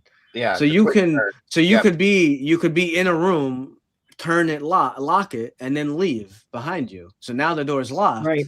Yep. So that's exactly what happened. That's exactly what happened. Right. Yeah. 100% was turned. Yeah. Very simple, yes. Yeah, you didn't have to have a key or anything to lock the door, or it's not like a deadbolt or anything like that. So, but that was one of the narratives that was thrown out there, was that the door was locked and there was a wooden chair blocking that was the whole big thing, and it's false. It's not. Yeah, I bet you if we ever got to see, the official photographs of the whole scene, We would, We have it. maybe you'd actually see the chair across the wall, across the side before they move it. Yeah, and they just finished up this. I'm gonna read this real quick. It's just a little paragraph. It says that they are officially through the peer review process. What they did with this, okay? Their forensic paper on Kurt Cobain's death is now published in the International Journal of Forensic Sciences. And it's a landmark moment. For the first time, a multidisciplinary team of scientists, forensic experts, and investigators have successfully challenged the official suicide ruling in a peer-reviewed forensic journal now. And the reviewers themselves highlighted the strength of their work. Overall, it's a thoroughly processed case report. The described results deepen the probability of an alternative scenario. The conclusions are reliable. The relevance of this paper that they wrote on this is very high. This perspective challenges the original findings, indicating that further investigation is warranted. We've said it for years. The science proves homicide. Now it's not just us. It's the science. It's in scientific record now, folks. The victory belongs to everyone who stood by the truth, pushed through the ridicule, and refused to let the case be buried. It's the new official link, blah, blah, blah, so on and so forth. But yeah, it's 100%. And we have crime scene photographs, folks, the real ones, the original ones from the crime scene, so on and so forth. And what I just showed you, that video with the rifle and so on and so forth, shotgun, I keep calling it a rifle. It's a shotgun. I'm sorry. Yeah. First off, for those of you that don't know Kurt Cobain, he's left-handed. Just like Jimi Hendrix, he played the guitar left-handed. That's his dominant hand, okay? Therefore, in turn, he would have to shoot the shotgun typically with his left hand. I'm not saying you couldn't use the right hand, but typically you're left-handed. You're going to do most of the work, whatever you're doing with your left hand, okay? Yep. And the way this was all done, folks, the gun was on the wrong side of his body. Complete wrong, because you saw how big the gun was. It's a shotgun. When you pull a trigger on a shotgun, kaboom, it makes a powerful slam, okay? The gun should have been on the opposite side of his body from where they found it. They tried to say some stupid shit like when he pulled the trigger, it went up in the air, spun, and landed on it. That doesn't work that way, you guys. It just doesn't work that way. It's one of the dumbest things I've ever heard. So that was one of the big deals with that whole thing. Not to mention, like I told you guys, there's no way in hell that anybody with that much heroin in their body can put a cap on a needle after injecting themselves, pick up a shotgun and pull a trigger on themselves. You just can't do it. I don't care what you show me. No. I don't care what you tell me. You just can't do it. End of story. So, and there's no, like you heard what they said. There's no documented, nothing is documented anywhere. Nope. Of anyone having that amount of heroin in their system. Never. And then committing in the history of what we have, and then committing suicide another way. They may have overdosed. They may have overdosed on the heroin.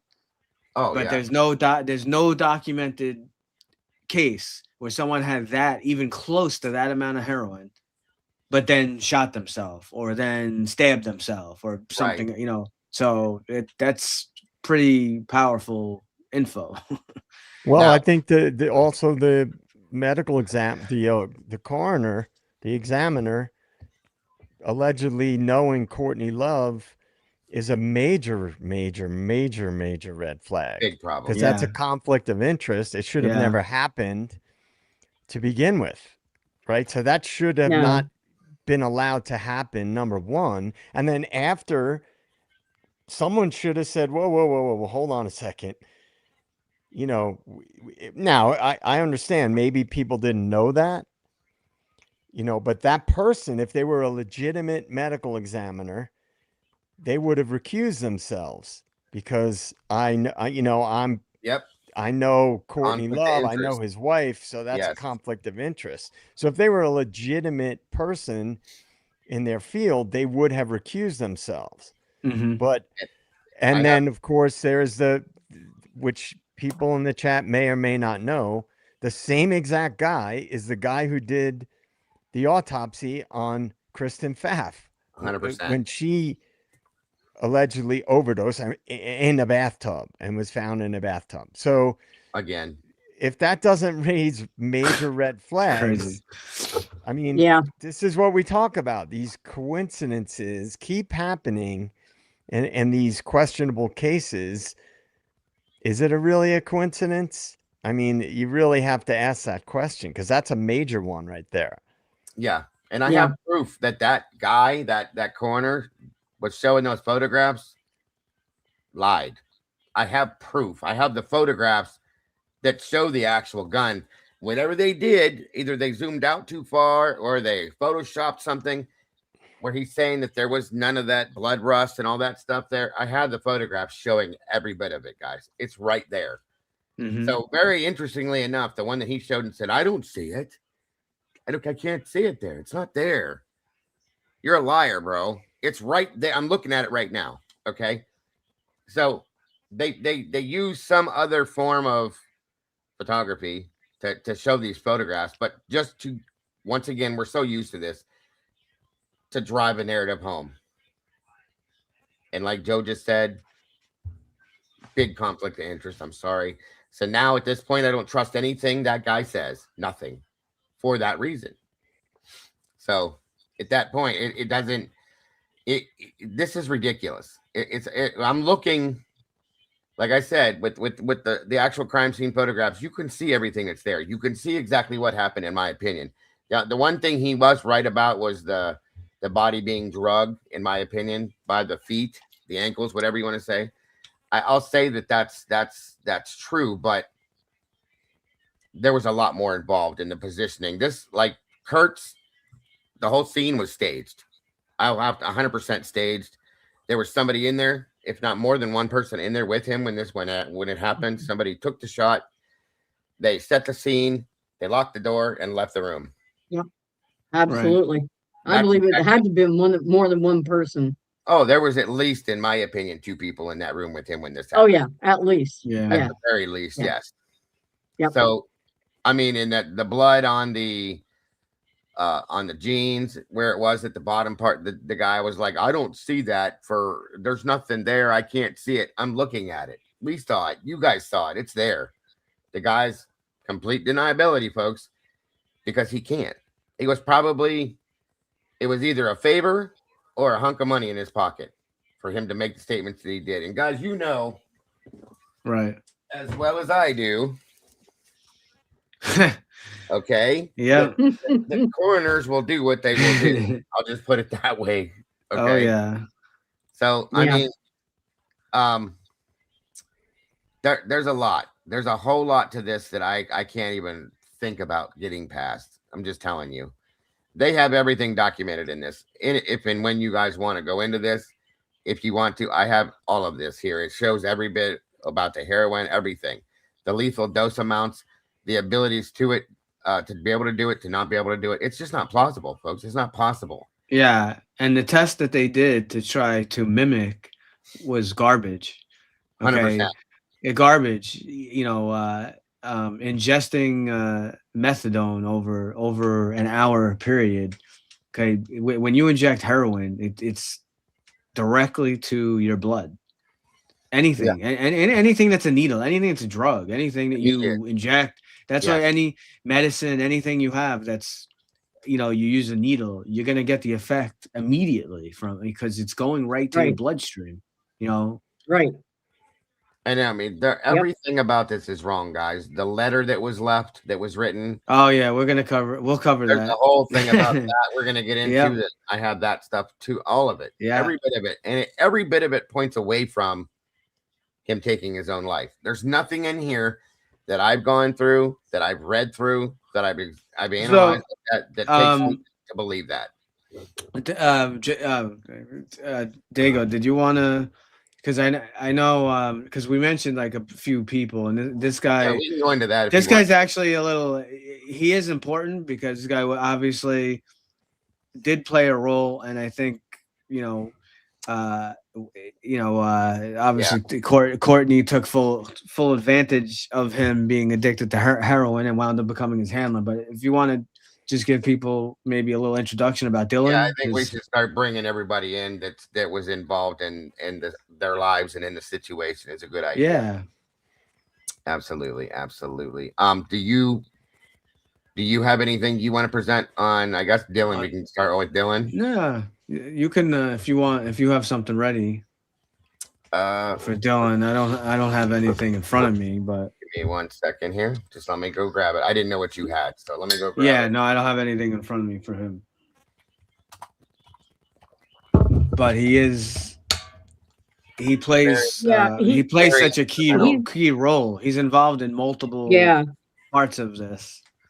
Absolutely. Yeah, and he's I do know that he's a very tragic figure in this whole thing in his own way. So it's very sad. It's very sad for him as well. So the first person we're going to present to you guys is his name is Dylan Randolph Carlson. He was born March 12th of 1968, just to give you the age range that he's in. He's listed as an American musician, best known as the guitarist and founder of the band Drone Metal.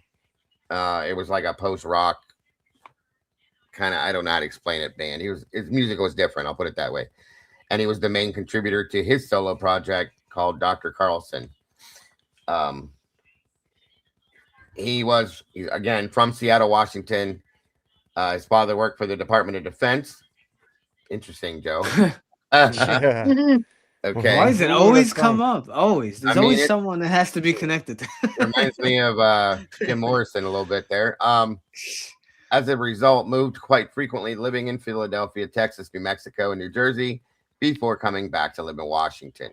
He had first become interested in being a musician at 15, inspired by bands such as Molly Hatchet, AC/DC, Black Sabbath, and he also cites the Melvins.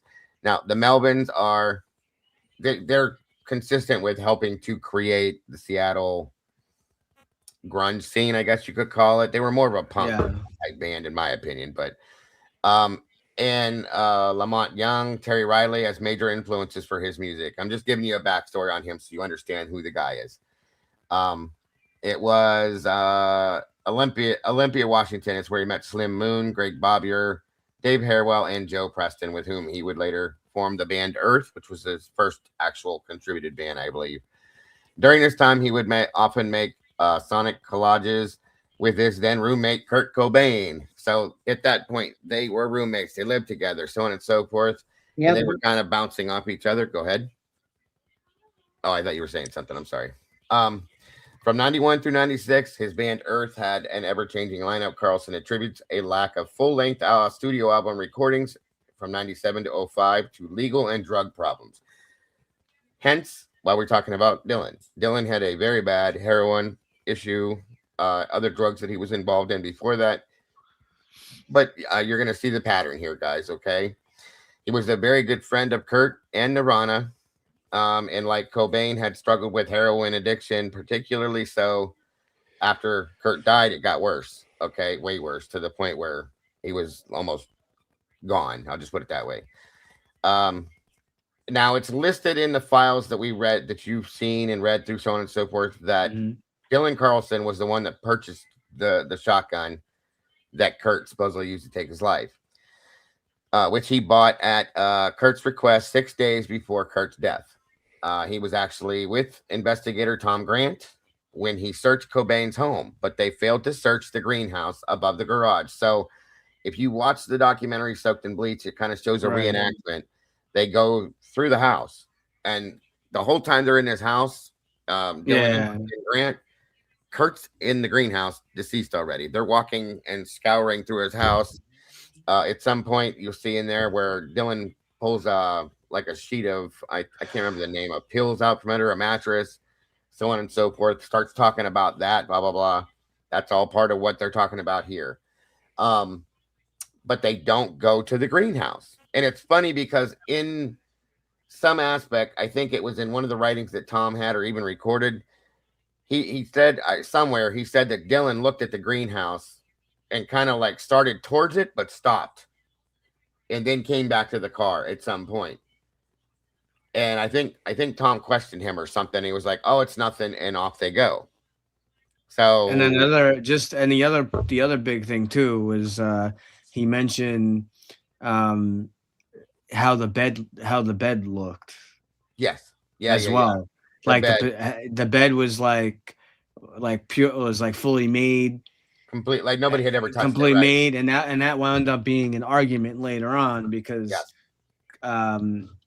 Courtney Love was saying that she was there and laying in it, and he's like, no, there's no way that the bed was like perfectly made, like, so she's lying. He called her on it, and every time Tom Grant called Courtney from the moment he first met her, which is why he recorded her. He was smart enough to do this. She lied from the beginning, the moment they met until they had their last contact to him, every time. And he recorded every bit of it. The guy was super smart. So yeah. Well, he was a very decorated police officer. Yes. Yeah. Before he retired. Yeah. I can't remember. Was he a lieutenant when he retired? Yeah, he was definitely a ranking officer. If you guys want to explain Tom real quick, go for it. I'm going to run to the bathroom real fast and come back and finish this if you don't mind. Do you have the ability to explain Tom at all?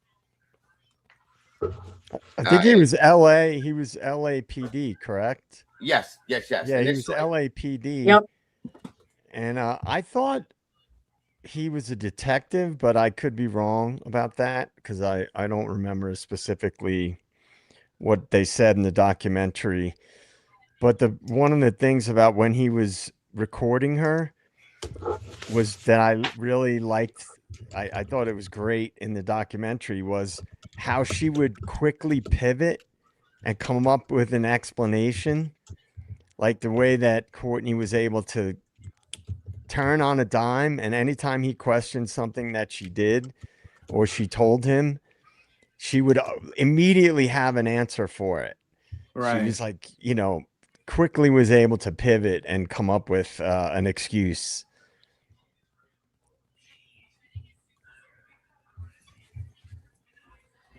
All right, I'm here. Sorry about that. But yeah, and Courtney kind of gave Dylan to Tom to help him with certain things, and Dylan said, "Yeah, I'll help you do it, this, that, and everything else." Also, Courtney, if you take it to that effect, was basically Dylan's drug dealer. Okay, she made sure that she kept Dylan spazzed out. I'll just put it that way. And so on and so forth, because again, like we talked about way earlier on, how do you control people? Okay, so there's that. I'm just going to throw that in the mix real quick.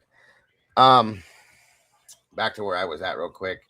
He was actually with the investigator, like we said that day, Tom, when he searched Cobain's home, but they failed to search the greenhouse above the garage where his body was eventually discovered on April 8th. In his biography of Cobain, Heavier Than Heaven, Charles Cross asserted that In Bloom was a thinly disguised portrait of Dylan. Okay. He now lives in recovery of heroin addiction, and he has survived a rare form of hepatitis B and liver failure. Carlson was married to Adrian Davies, the drummer from the band that he had for a period of time, and he still remains in the band despite their split situation. So Dylan was very, very close to Kurt. They used to do drugs together. They did a lot of everything together. They wrote together, so on and so forth.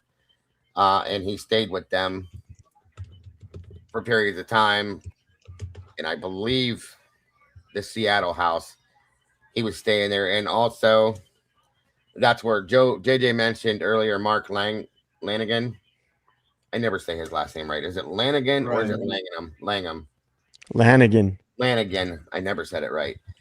Which he was at the house that day as well. And they were all kind of intertwined as friends, you know what I mean? And they did drugs together, so on and so forth. Yeah, he was the singer of the Screaming Trees. Mark, Mark was, yes. And he was in the he did a little part on that album with Lane Staley and a couple of guys from other bands, the Mad Season album. He sang one song on that album. Right. I have, just so you guys can see, Dylan what he looks like now, per se. I mean, he's probably not as clean as this, but there's a photograph backstage there, Robin. Oh wow. And I have a bit of an interview. If you guys want to hear a little bit from him real quick, it's not very long at all. Yeah, sure. Yeah. Okay. Let me make sure this is shared audio wise.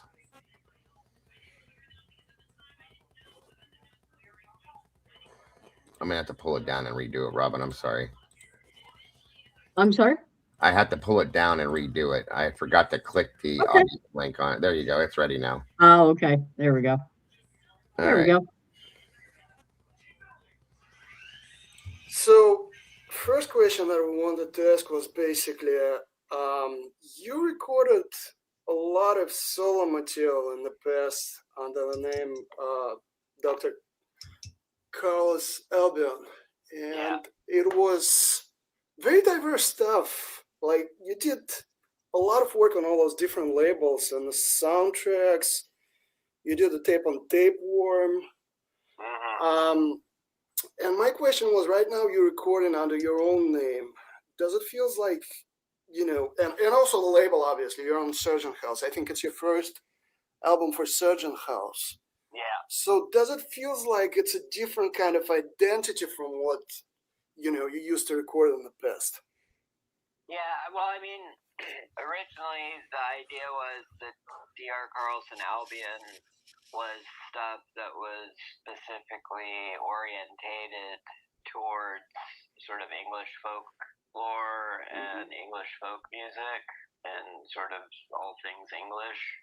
I actually wanted the soundtrack to come out under just my name, but the manager I had at that time sort of put it out with Dr. Carlson Albion, thinking like, oh, since you've already used that name, it'll be, it was like basically easier is what he thought. I parted company with that manager, but since things didn't go very well, but originally, because the soundtrack was, obviously for a Western and was more, the sort of Western vibe. So it was intended to be under my name, much like this record. Like this record is definitely more of a Western theme to it, as opposed to an English theme. So that's one reason why.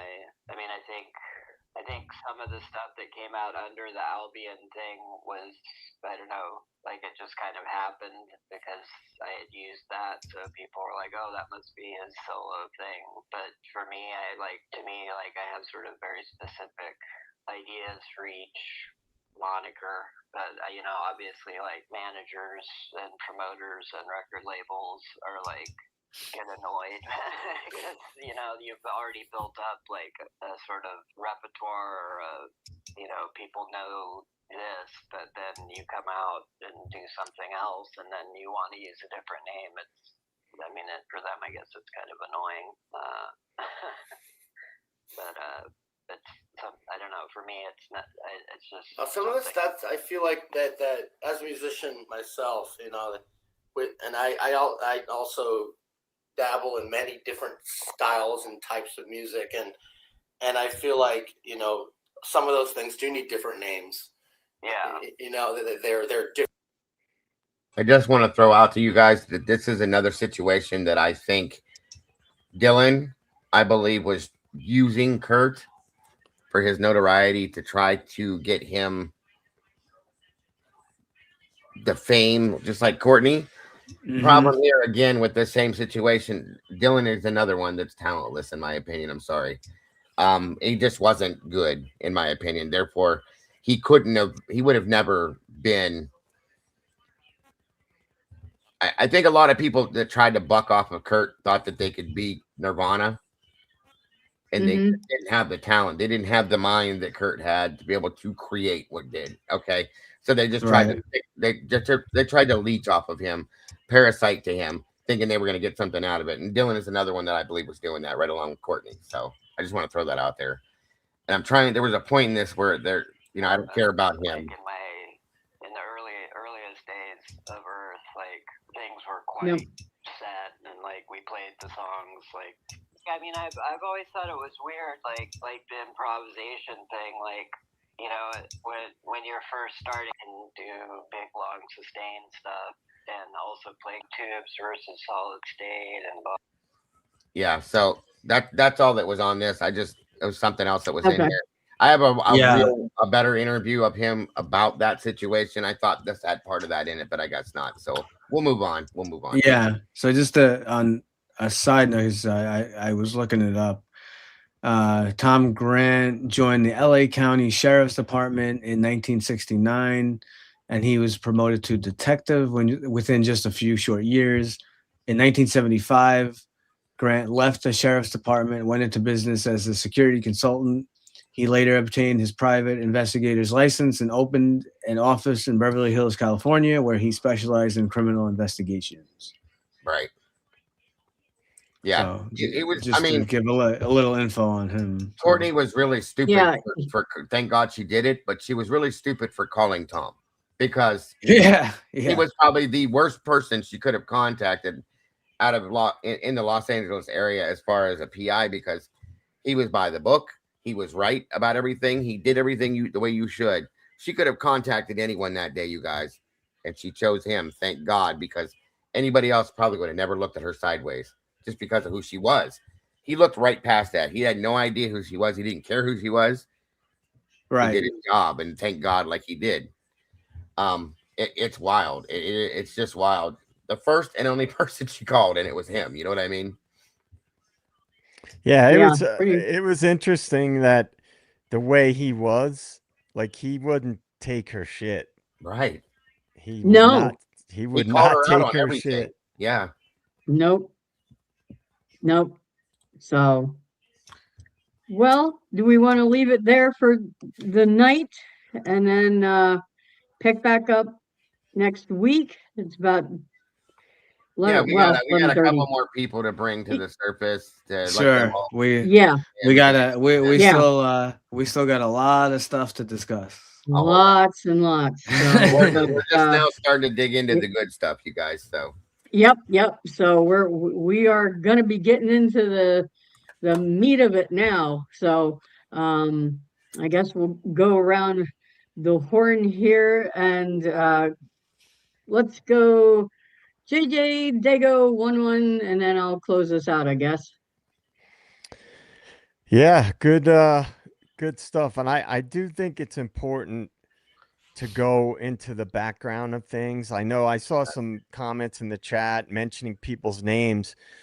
We're definitely going to get to more specific people. I think what the gist of it so far has been just laying the groundwork. Right. Yeah. To lead to more specifics, the generalities to the specifics. And as I've said, I've been reading every day the Kristen Pfaff biography on Substack.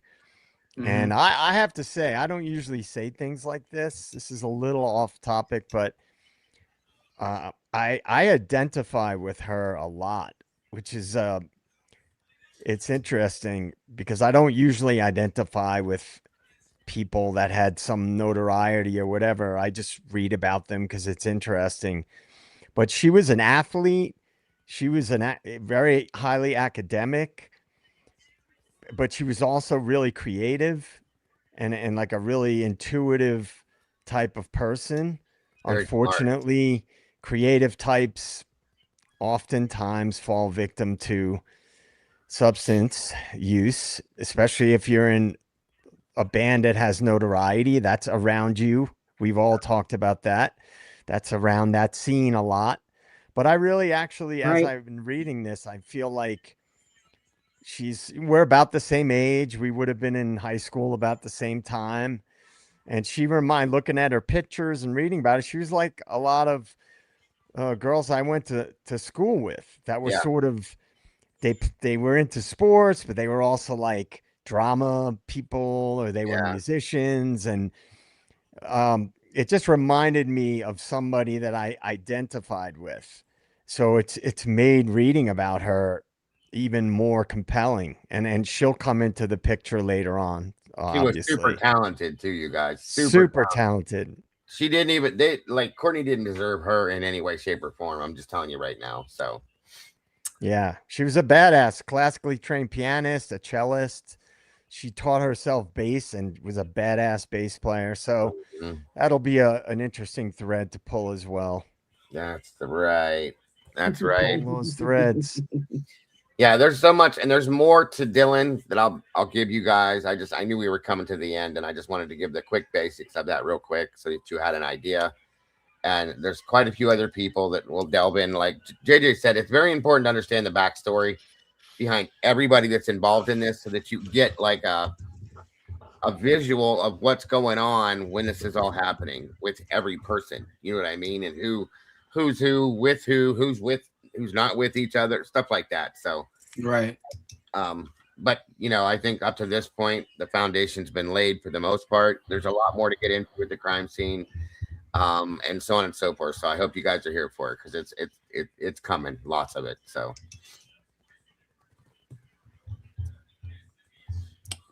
Okay, 1-1 closing thoughts for the night. Yeah, just before we get to the closing, did we ever get an answer or explanation when Tom Grant went with Dylan, why he didn't show him the greenhouse? It's in the article. I can't find that article. There was a story, part of the story, if I remember correctly. Grant was in the car. Dylan went in to do something, and I think the way it explained it, and I might be wrong. If I am, I'll correct it. Yeah. Right.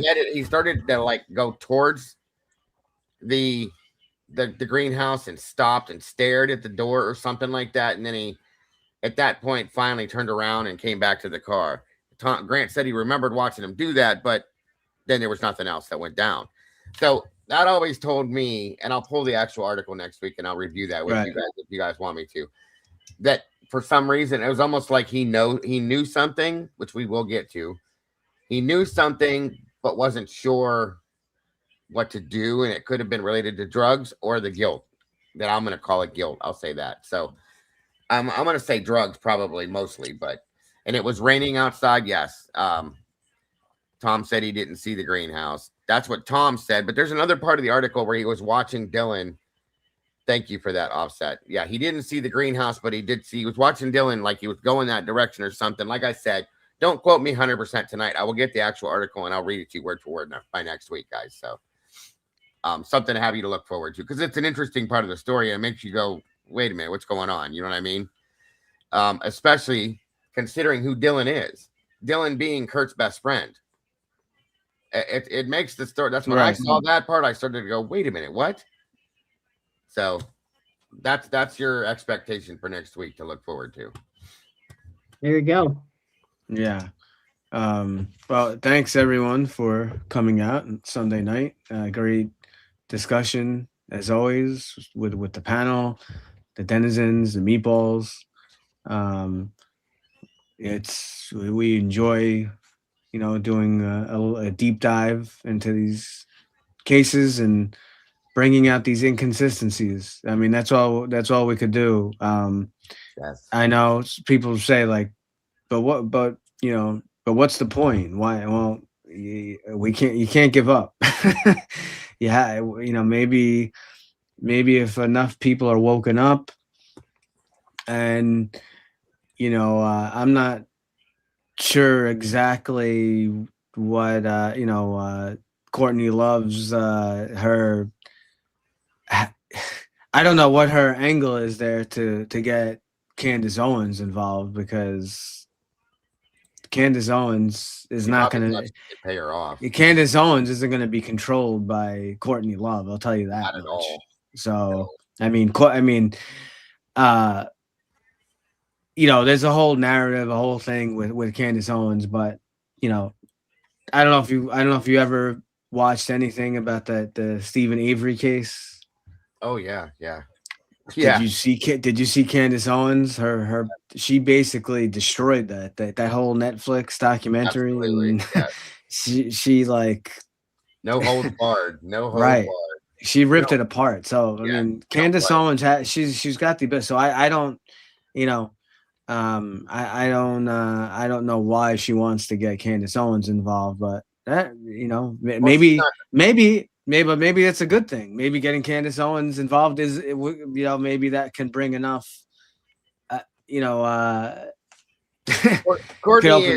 Courtney's calculated, you guys. She's cold, right, calculated, and concise, but common sense wise, she's an idiot. I'll just put it that way. So take it for what it is. You don't. Right.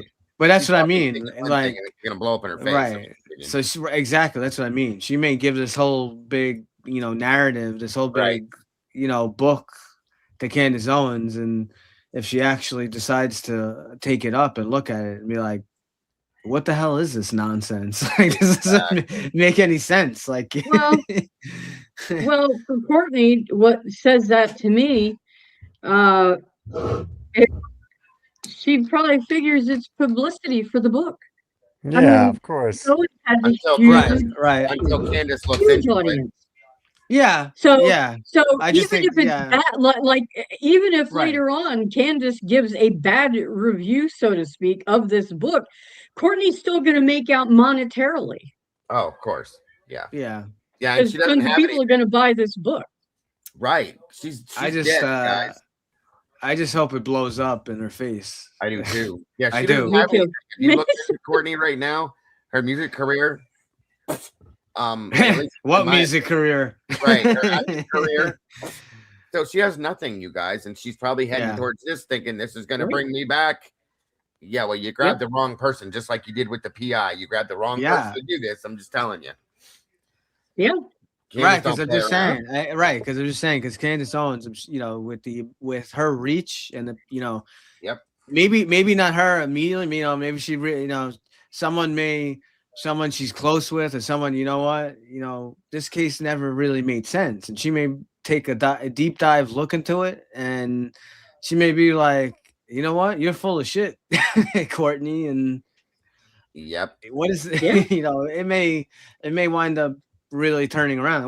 We'll see. I agree. One thing Candace does too, she'll bring you on her show, and let you expose yourself and humiliate you. Yes, like she'll just sit there and let you dig your own hole. Yep. Right. Like she's done that. I've seen her do it with people. She brings people on. JJ, I hope she does it with her. I swear to God, I would pay money to watch that. Truly, to God, I would love to see that. I could see it happening. 100%. It just 100%. might. Just might. So, that'd be so worth to watch. Yeah, absolutely. Great show, you guys. Great show. Yeah, thank you so much, gentlemen. I love listening to you guys talk about. I love listening to you guys talk about this because I love the combination of looking at this case combined with the music history aspect of it. Yeah. So I think it's extremely interesting, and to all you guys out there, in the den and over in the sauce, please keep tuning back into this, because this is really, really fascinating. And thanks for coming out tonight. Thanks for the replay crew. Please make sure, like I said, like, share, subscribe. Show this to anyone that who is a Nirvana fan. I mean, if they really want to get down to the truth of the matter, at least as closely as we can, I think that Nirvana fans would really benefit from seeing this, because it's happened in this case, like you were talking about earlier, one the repeating this it's happened to so many people in the music industry, acting, you name it. So but thanks so much for you guys here on the panel with me, for everything you guys do. You're tremendous. I'm so proud to be up here with you guys. So thank you so much. Yep, right back at you guys. And everyone, please have a wonderful night. And if you have the day off tomorrow, enjoy your day off. We'll be back here again tomorrow night, 6 p.m. Pacific Standard Time, 9 p.m. Eastern, and wherever else you are in the world, you'll have to do the math because I suck at math. Same here. So have a good night, everyone. Take care. Good night, Thanks, everybody. Great night. Good night, guys.